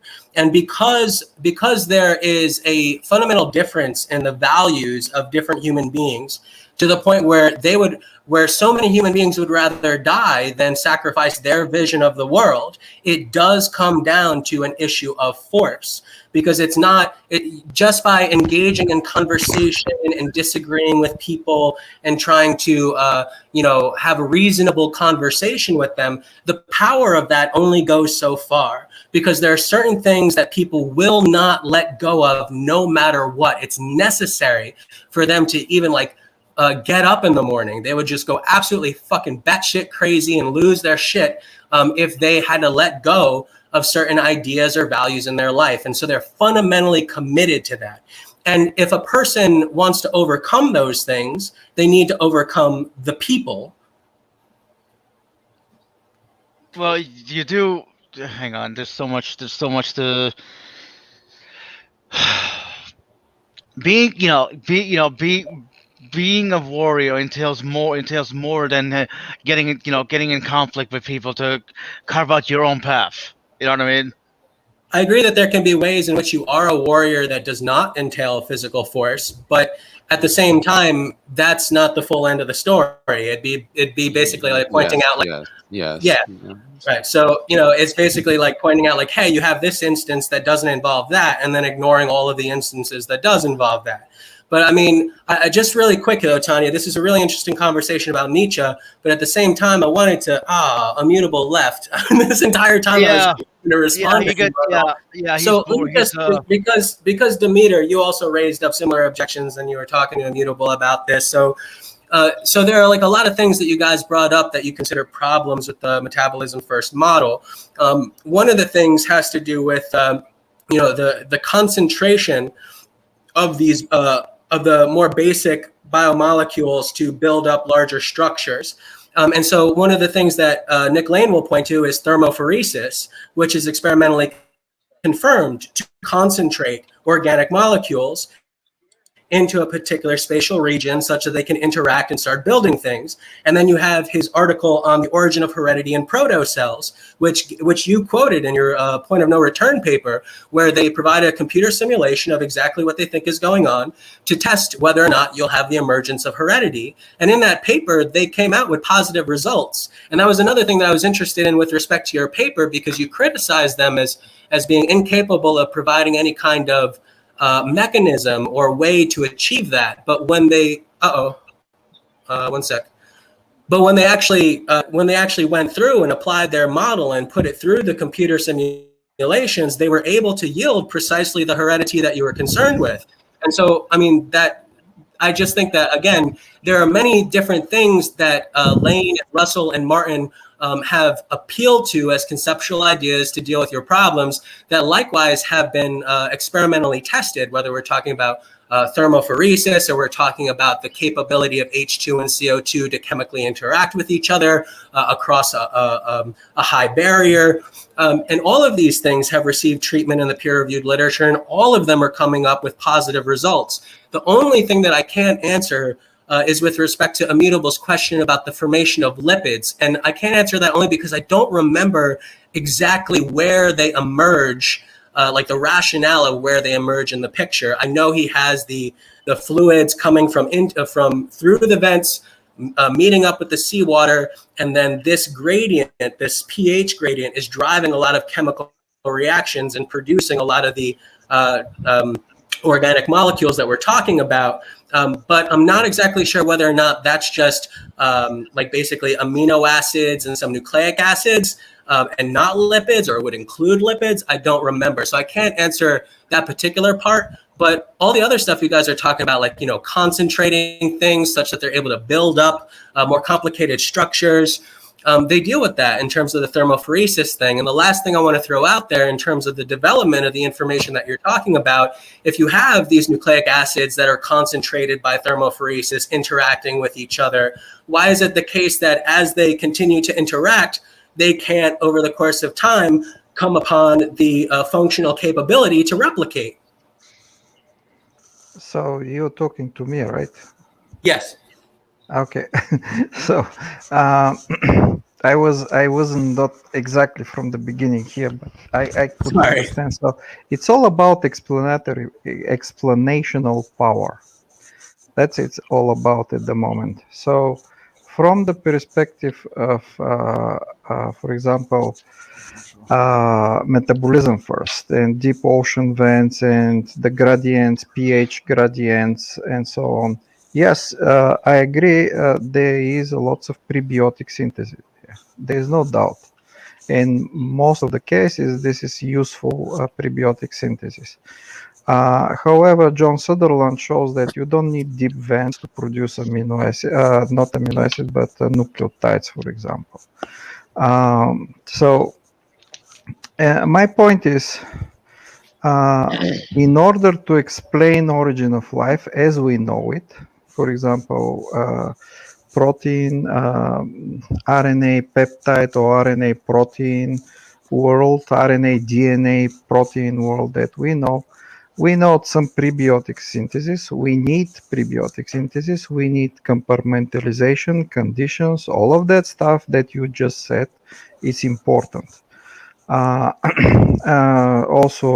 lipids and layers and so on, concentration, all of this is for sure important, and nobody said it's not.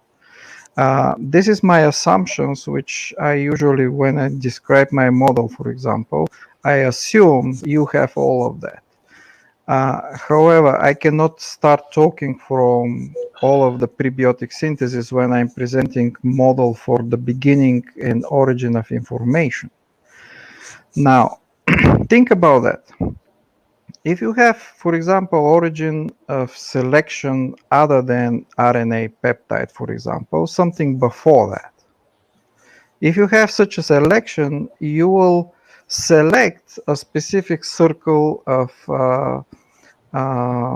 for example, some kind of periodicity or autocatalytic circles, for example.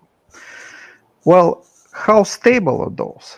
So if they are not too stable, they will disappear basically and produce it will go no further. Now, if those are very stable, those will be so stable that will generate pretty much will be selected for their own, and will be very difficult in a very good selection to have something else. Another way, in order to explain life as we know, according, for example, to my model, you need the prebiotic synthesis with conditions, compartmentalization, of course, which is logical. But you need to have short, very short RNA, amino acids, and of course cycles of many kinds of cycles, hot, cold, dry, wet cycles, those kinds of things. And information will kick out. Remember, once you have selection of something, because it's selected already, primary selection, it will be stabilized. Let me say, for example, if you have RNA world, the classical RNA world, and they selected ribozyme system, which is self-replicating ribozyme system. If you have such a system, it will be stabilized. It will be selected. Of course, always can go advancing and going further, but you still have to have something resemble and stay behind. So meaning as like residual fossil moleculars. Like the natural ribozyme, for example. Natural ribozymes exist from exactly that very first period of time. But this is not because of the RNA world, but it's because of RNA peptide world. And it's very well explainable. My point is about explanatory power. If you see how RNA peptide world, for example, explains everything, actually everything comes to its own place. You can explain pretty much everything. I mean, by saying everything, I don't mean everything. I mean the major point of all of the process. Yes. So I'm absolutely convinced at the moment, based on all of the analysis I performed, that RNA peptide world is the best in terms of explanatory power. RNA world by itself only can explain, for example, formation of ribozymes, and can explain to some extent the natural ribozymes, but nothing else. That's something that Lane would agree with you on, in terms of that. He also thinks that it's kind of crazy, the idea that RNA could develop everything. There's some last things that I wanted to throw your way, as well as a couple of questions. And I know, Tanya, it sounded like you wanted to speak yourself. So I'm going to try to make this quick and get your guys' feedback. So the first thing is I wanted to ask you about your approach to the question of what you might call the coffin problem, where you basically because of the formation of the membrane, you are preventing interaction with the external environment. So the way that Nick Lane answers that is that he has a leaky membrane that develops an antiporter for sodium, and that antiporter eventually develops into a proton pump, and the proton pump in turn causes selection for the development of a more impermeable cell membrane. That's the way that he goes about it. How would you go about it is my first question. The second thing is the issue of Behe again. You were talking about how, yeah, it sounds like a Behe kind of argument, but you were saying that the difference is that you say nothing about simplicity or the complexity of the system. But I don't think that really answers the question, because the take-home point about Behe isn't so much the complexity per se, but the interdependency of the parts. And the critique of Behe from people like Miller was that no, as a matter of fact, you don't need that interdependency of parts, that these things can exist independently for other reasons, and then over the course of time coalesce into a unified single unit. And so, how would you respond to that? And then I think I have one last thing here. Oh, yeah.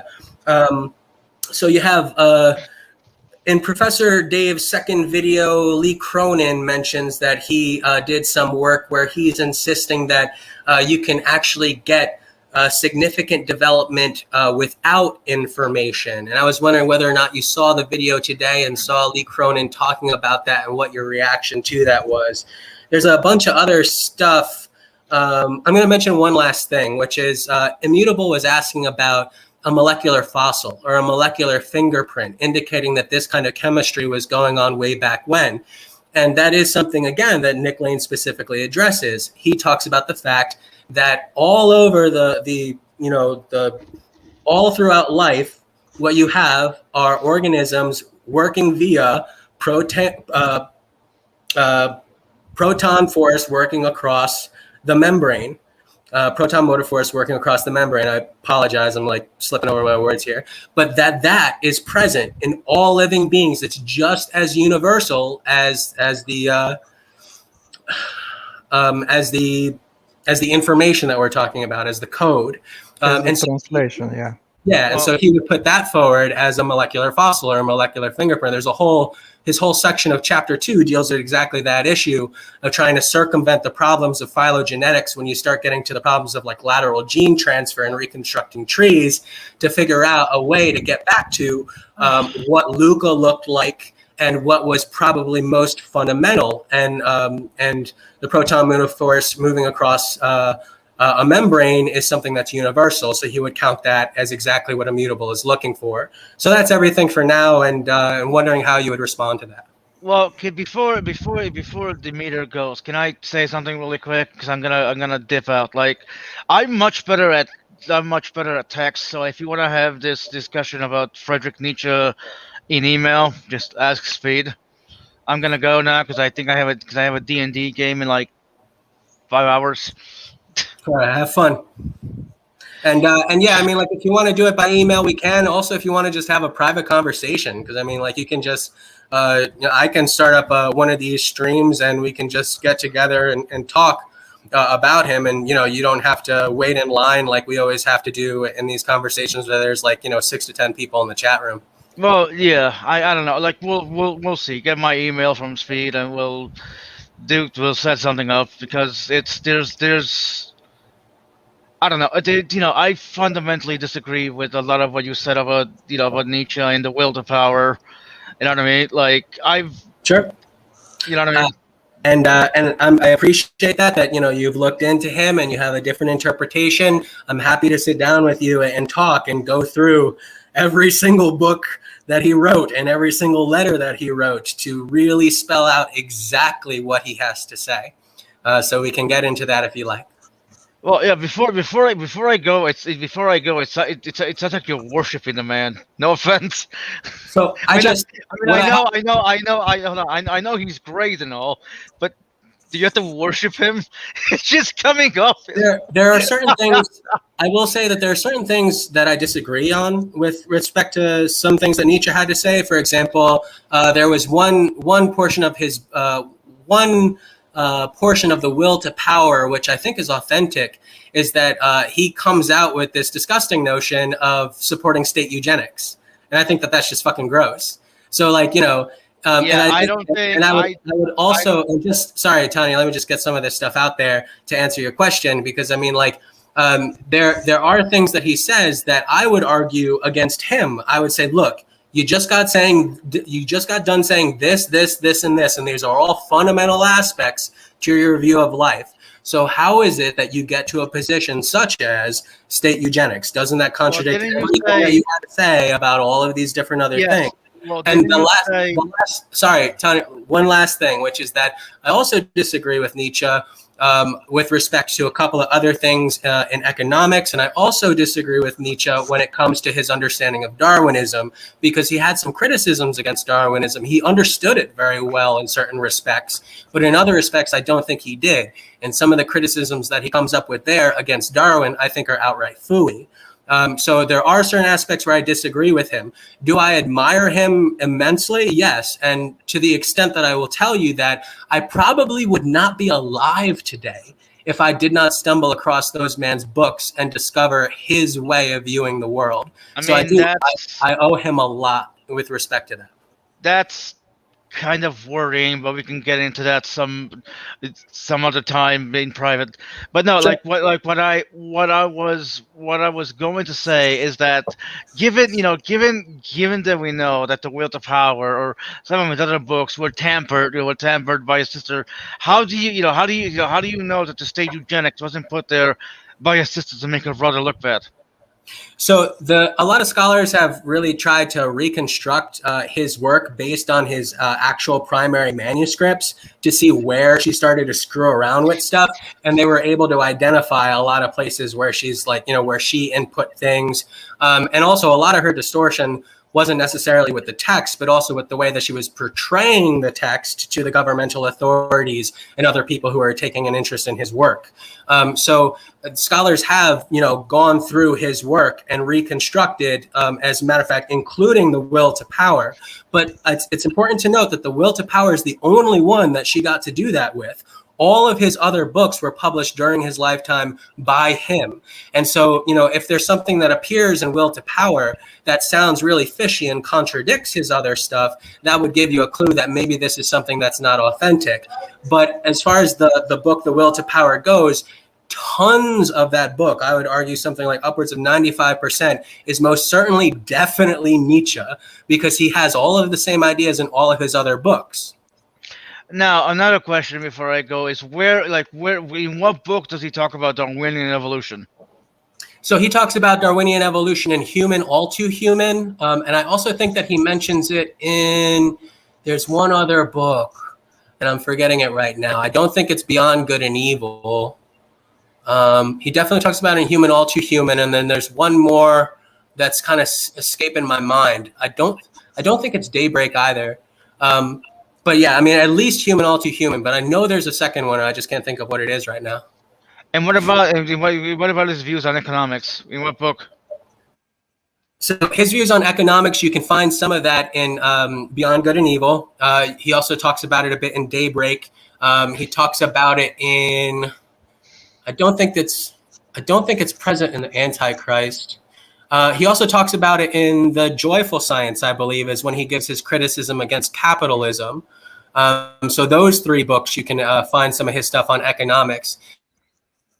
Some stuff he has to say on economics is entirely sensible. He talks about, for him, his whole thing is trying to come up with a way of developing like a true Übermensch, a true overman in the world.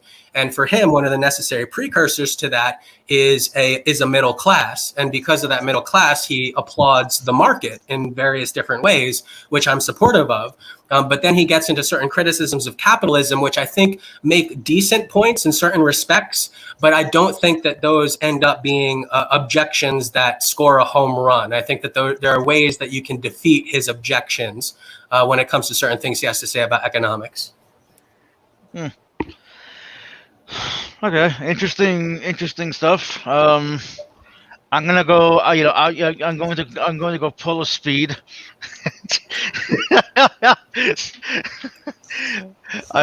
Never mind. You're doing what? No problem. What was are you that? doing? Well, I'm gonna go pull a U and shoot myself in the head. But nah, Okay, cool. I'm glad you're learning. You're a weirdo. I'm surprised my COVID strain 30 hasn't really been acting up while I've been talking to you guys. I've been coughing and sneezing all day until I came on the stream. We are the cure. We are the cure. It's called Answers in Atheism for a reason. Yeah, but get my email from Speed or whatever. We'll set something up because I do need to go. But this is interesting. This is another. Yeah. Yeah, sure. And I look forward to the conversation because I'm always up for talking about Nietzsche. I've studied him for years, and I had to go through the annoying experience of, seeing all of these different commentators giving expositions of his philosophy and not knowing the first fucking thing about him. There are some commentators that are legitimately good and get a lot of his stuff right, but I've just seen way too many examples of people literally getting up on stage and describing him in the most ridiculous ways in the world. The last thing I'll say about this, because I also want to hear from Demeter and his responses to my questions. But the last thing I want to say that's it's controversial in terms of how people typically interpret him. But as far as I'm concerned, not controversial at all because he makes it utterly perfectly clear in his work, is people consider him to be a nihilist. And that is the most ridiculous fucking notion that anybody could possibly come up with. He's not a nihilist. His whole point, the whole thing about will to power, of coming to understand life from this kind of perspective, is to get beyond the threat of nihilism. He is kind of he loves life. He loves Exactly. from what before I go because I didn't but from what I've read the man suffered through unimaginable pain throughout his life which would have rendered most men in the hospital that's to me he should be admired for that alone how he was able to to suffer through such immeasurable pain still managed to publish a lot of books in his life. Okay, guys. Oh, hold on. I sent both of you a joint email hooking you up. So thank you. Oh, why? Thank you, Speed. I was looking for a new boyfriend. okay, it's called Answers in Atheism. Contact me on that one too. I think I can help you there. So well, anyways, I'm gonna go kill myself. Bye. okay. Yeah. I'm joking, by the way. I'm joking, by the way. No need to send. Trust me, I have too much to live for, Scott. I'm not gonna kill myself anytime soon. Yes, too many streams to be on. Not even just that, Speed. Not to mention Discord. That too. Bye. Bye. All right, so Demeter, do you remember the questions that I asked you? Well, I'll try to say something. Probably some of the questions, but you have to repeat. So, where was I? So, one of it was about the membranes and lipid layers. I mean, the lipid layers are not. They're not like a sealed. They're not like a rubber. So they, they definitely are permitted in a kind of you have still a process of diffusion, and they're not. Also, the lipid layers are not steady state. They are moving constantly, so they're in vibration constantly, and from time to time they have access to outside and inside. So from that perspective, it's not a kind of problem in terms of some specific problem about permeability of lipid layers and micelles, for example. Also, from the perspective of RNA peptide world, as I see in the model that I'm presenting, you have a first Darwinian evolution, the first information peptide interaction in a very simple way. You have pretty much one or two amino acid in a specific place and one or several nucleotides in a specific place from the primordial RNA. And that creates a situation of mutual stabilization between those two. Now, pay attention that a second later, a little bit later in geological time, you may have another stabilization peptide, which is simply interacts and makes the entire complex to interact better with the membrane, for example, by a few, even arginine, for example. If you take arginine, it's very well known that it interacts with lipid layers as well, so it stabilizes it. So it is explainable very well, and it's not far away from that moment to figure it out that there is another peptide, again, descendant from those peptides, which actually can provide some sort of proton gradient between the membranes. So it's very easy to explain all of that stuff. Now, what about the how was the Nick Lane argument about the ATPase? What was, I forgot about that. Well, yes. So he starts off with trying to go from the acetyl-CoA pathway, but with respect to the problem of the membrane and the external environment, he invokes the idea of the leaky membrane with an antiporter. Yeah, so you can imagine, for example, just imagine hypothetical scenario. You have a perfect layer with some sort of perfect proton gradient and the prebiotic environment. Let's imagine this scenario. And what is next? How this will evolve? So how could evolve? How could be adapted? I mean, you need information. That was my point. My point for entire paper is until you don't have information selection, Darwinian evolution, you don't have evolution at all. You don't have anything that could adapt. And by saying this, I'm not pointing out specific polymer, although I prefer to be RNA peptide because it makes more sense. But in general, in principle, that doesn't mean could be. I mean, you can create life in computer environment having the same figure one information, which determine structure, and the structure actually harbor somehow protects the information. You can create this even in a computer environment and still will be life because it's capable of adapting. And that is the crucial moment. If you have, let me say, perfect cycle of Krebs in prebiotic conditions, and that produce all of the energy necessary, how this particular moment will evolve, how will adapt? Tell me, do you have any clue? You still have to go to some sort of information. And so if you don't have this information, you don't have adaptation. Everything will happen at the same with the same probability every single time. So yeah, I don't have a problem with what you're saying there, because I mean, I agree with you that ultimately, if you're going to have a complete theory of abiogenesis, like I was saying with you before, I agree with you that eventually, if a metabolite wants to be successful and in explaining life and the emergence of will need to give a. Oh, you have a problem with your internet, maybe. But can you guys hear? No. Hear me? No. Uh-oh. All right. How about now? Now is okay. Okay.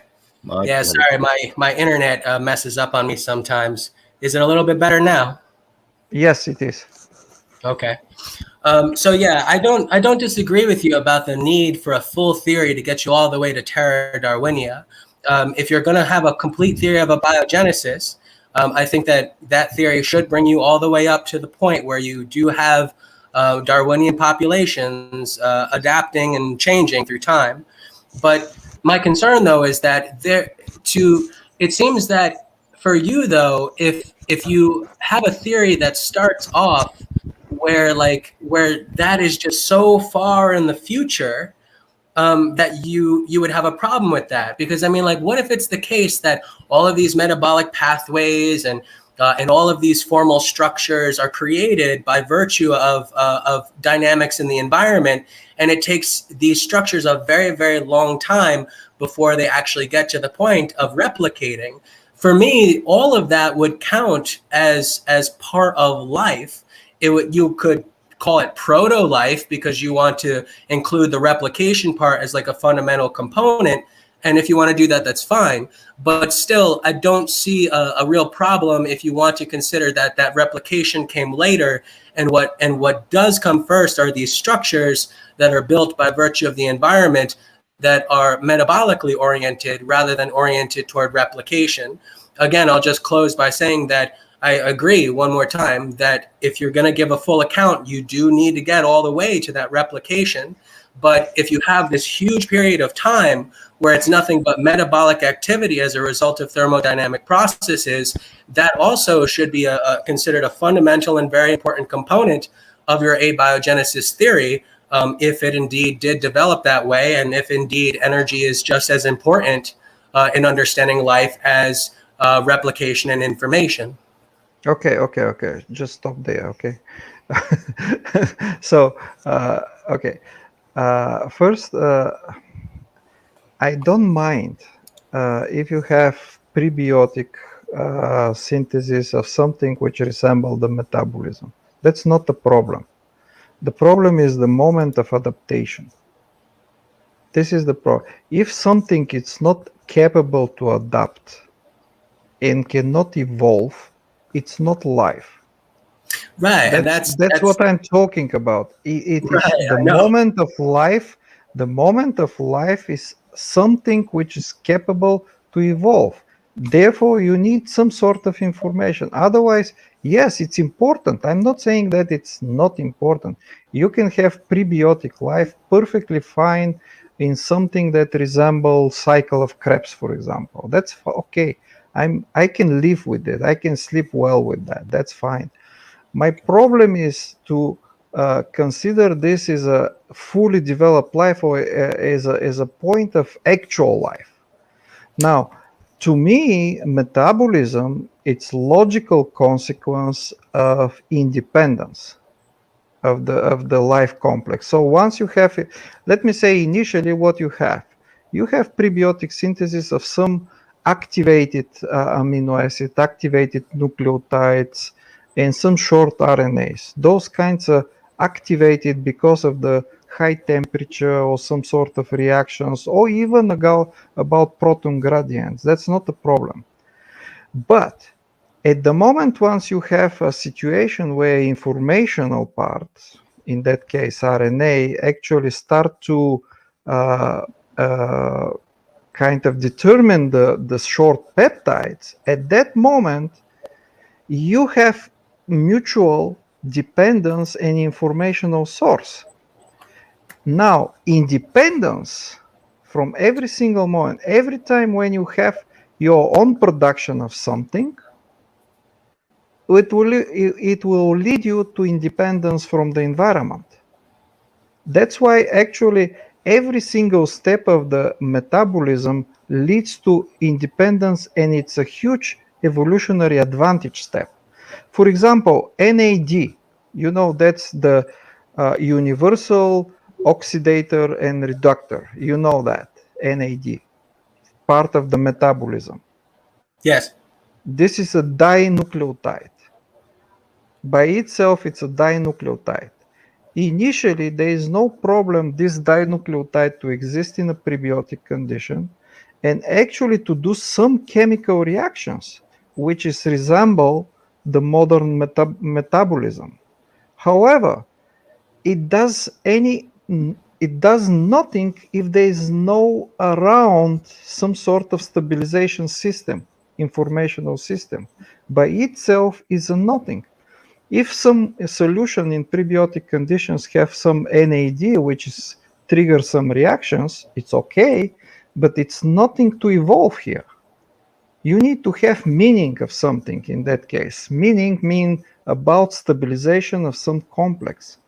That's why the metabolism by itself, although came very early, it is part of the already existing informational system. That's what I'm trying to say. Otherwise, you may have it in before, but it's not life. That's what I'm trying to say. Yeah, I understand, and I think that the way that we're coming Am I at this clear? is that I mean, I do think that I do think I understand what you mean. In terms of this whole emphasis that you have on information, the need for adaptation, that it's not life until you get there, and stuff like that. I do think that I understand what you're saying there. I just think that what's going on here is that we're coming at it from. It's kind of like the elephant in the room. This is just the way that I'm understanding it, where we both have like blindfolds on and we're trying to figure out the nature of the animal, and you're coming at it from one end with this emphasis that information and replication, adaptation, these are such defining features of life. This is what we need to account for. And then I turn around and I'm like, energy, thermodynamics, and power. This is so fundamental to life. This is what we need to account for. But as it goes, I think that we are both agreeing, in effect, though, that both of us are right in the sense that neither one of us really wants to deny that that both aspects are necessary for a full account of abiogenesis. It's just that you and I would have different emphases on our perspective on life, where I want to emphasize power more and you want to emphasize information more as being that fundamental defining aspect. Do you think that that's a fair description? It is absolutely fair, and you don't have a kind of contradiction here, because if you think about, imagine the moment when you have short peptides, which is hybridization dependent peptide from RNA dependent. Imagine that those interact with RNA. What you have stabilization process, correct? And this is what is shown experimentally. You have stabilization process. Now, what does it mean, stabilization process? That means a lower of Gibbs energy, correct? Yeah. So you have a negative entropy in that moment. Oh, hold on there, because with respect to that understanding, that's, I believe, what you're referring to there. The response to that is going to get into the whole nature of dissipative structures, because while it on a local level you might understand it as contradiction with respect to entropy, but on a global level it is not. It is actually driving thermodynamics all the more. What I'm talking about is just the local effect of reducing and making more negative Gibbs energy. That's what is happening. On a local level, the way that I usually see it described, and I was listening to a lecture from Eric, and I can't remember his last name, of course, but he has this, he has this lecture he gave in 2007 called Inevitable Life, and I can't remember his last name. But he discusses, I believe, what you're getting at, but from that understanding, on a local level, as far as the metabolism first kind of guys would understand it, on the local level, it's all dynamics is working because that local.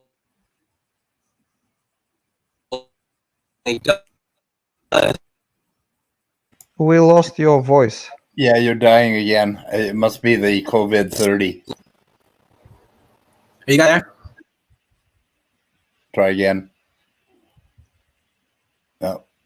COVID 30 got him.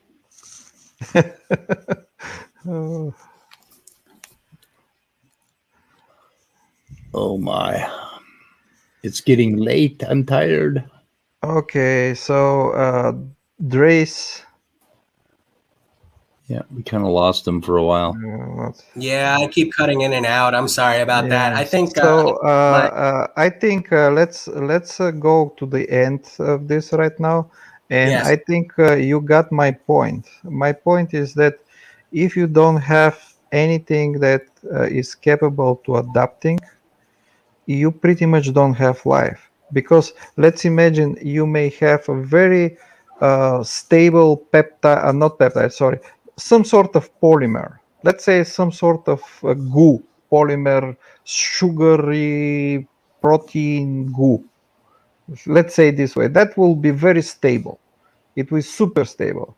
But that cannot be called life because cannot advance. Every time will be the same. If you destroy it and if you create the environment, will appear with absolutely the same probability every single time. Nothing else will happen except some stable goo. Nothing else. Okay. And that is my point. You So- cannot go further if you don't have information dependent selection. That's So it. You cannot avoid it. Let me just ask you a couple last things then, and then we can end this because yeah, my internet's really screwy right now. Yeah, my producer left, Scott. So okay. So the last couple of things here. So, you take a look at this polymer soup that you're talking about, and how it doesn't adapt, it doesn't move forward, so to speak, and you wouldn't consider that life because of this insistence that you have on the need for information and replication. Damn it. Okay. How about now? Yeah, you're good Any now. better? Yep, you're good. Okay.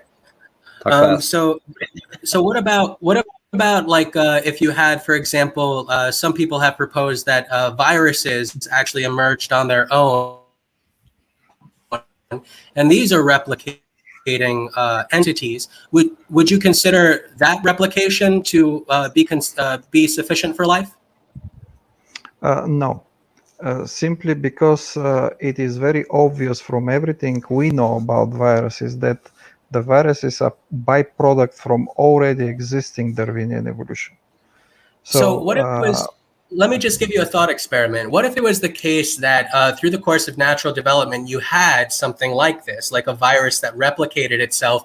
It could stay, just as viruses do today, they stay dormant for long periods of time when they don't have a host. And so it's, in a sense, it's self-sufficient in that way. And then whenever it's in the presence of a host, it continues to do its virus kind of thing. But it itself, all it has is the replicative capability. In that thought experiment, would you consider that virus to be alive? If it's a self-replicate, it will be alive. Yes, if it's self-replicate. But simply, this is not our life. That's what I'm trying to say. Yes, something do not okay. So it's not against the theory of origin of life, but it's highly unlikely as event. For example, RNA world that you have completely RNA only entity, it's self-replicating entity, does not contradict all of this logic of what is Darwinian evolution and what is the actual law for origin of life. Does not contradict it, but it's not our life. Simply never happened to me. So, for example, in another planet, if you go in another planet, and let me say it's a super acidic planet, for some reason there are lots of carbon, there are lots of sulfur, there are lots of phosphor, and so on. It's super acidic, and they never develop peptides in that case. Yes, you can have entirely RNA-based only life. That's okay. Could happen, but it's not our life. Okay. Yeah, I understand what you're getting at. And again, I think that from the things that you said, it seems like you really do want to insist that information replication is just that much of a defining feature. And I would just point to how controversial it is to say that a virus by itself would count as life, because of course there's, major contention over whether or not it counts. And many of the reasons people would give why it doesn't count is because it doesn't have any of its own metabolic functions and things like that. And so this gets into this ridiculously unhelpful debate about what really is life, and we're coming at it from two different ways. But ultimately, I think that we can agree on a practical level that if we're going to explain life, we do need to explain all of it, from the metabolic capabilities to the replication and the information. We can definitely agree at least that much. And the last thing that I have for you is that question about Behe, because you were talking about how you don't specify how complex it needs to be. It could be complex, it could be simple, but that the real takeaway from Behe wasn't really about the complexity, but about the interdependency of the parts, and Ken Miller's critique about how you don't need them to be interdependent. And so how would you respond? Like, my question to you would be, what is it about Ken Miller's response to Behe about how you don't need the interdependency, that they can develop independently and then be co-opted into a unified system? How is it that that response would not apply to your approach to abiogenesis? Well, if you think about the law for origin of life, those two components, information and structure. First, they cannot be complicated. That's for sure, because it will be improbable if it's too complicated. And second, it's all about two components which must interact, so must be dependent each other. And that's what I can say. It's all about, your answer is directly hidden in the law for origin of life, which I provided. Okay. Actually, yeah. Okay. I'm sorry. Let's close and let's go. Yeah. Let's Thank go. you very much. Thank you very much. I'll be happy to talk with you anytime. Okay. Yes, and I apologize for my internet being screwy, but I do appreciate the conversation. It was interesting. Okay. Yeah. Bye, guys. Don't we have to fight about watts at some point? Oh yeah. Anytime you want. Yeah, we could. Yeah. Why do you take your streams down after a few days? Because I'm selfish and I want to keep them all to myself. Oh, okay. Well, I downloaded it, so I got you. Yes, you're a smart man. See, that's exactly what I'm supposed to do. Yes, people don't get that. Yeah. So I got his stack of books, and like I say, I haven't read them too much since the 70s. So I need to do a little refreshing and point out some things. But I go to his books. I don't go to his damn online videos, because I know what he was doing with most of that online stuff. He sort of got himself between a rock and a hard place. Well, we can definitely agree there. Yeah. Well, he became sort of a guru, and that was how he made a living for a long time. And so he said, and he was probably half stoned out of his mind half the time when he was doing recordings. But his books are kind of a different deal. So anyway, we'll get into it.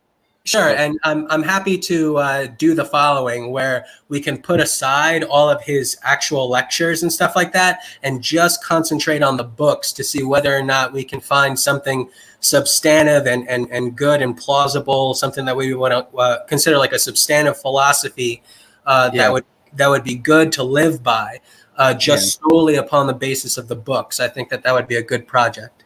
Yeah, and I'd recommend Beyond Theology and Wisdom of Insecurity. As the Way of Zen was one of his earlier works when he first got in, when he first started studying Eastern religion, and that one is that's a little different. But anyway, okay, so we're going to shoot this in the head.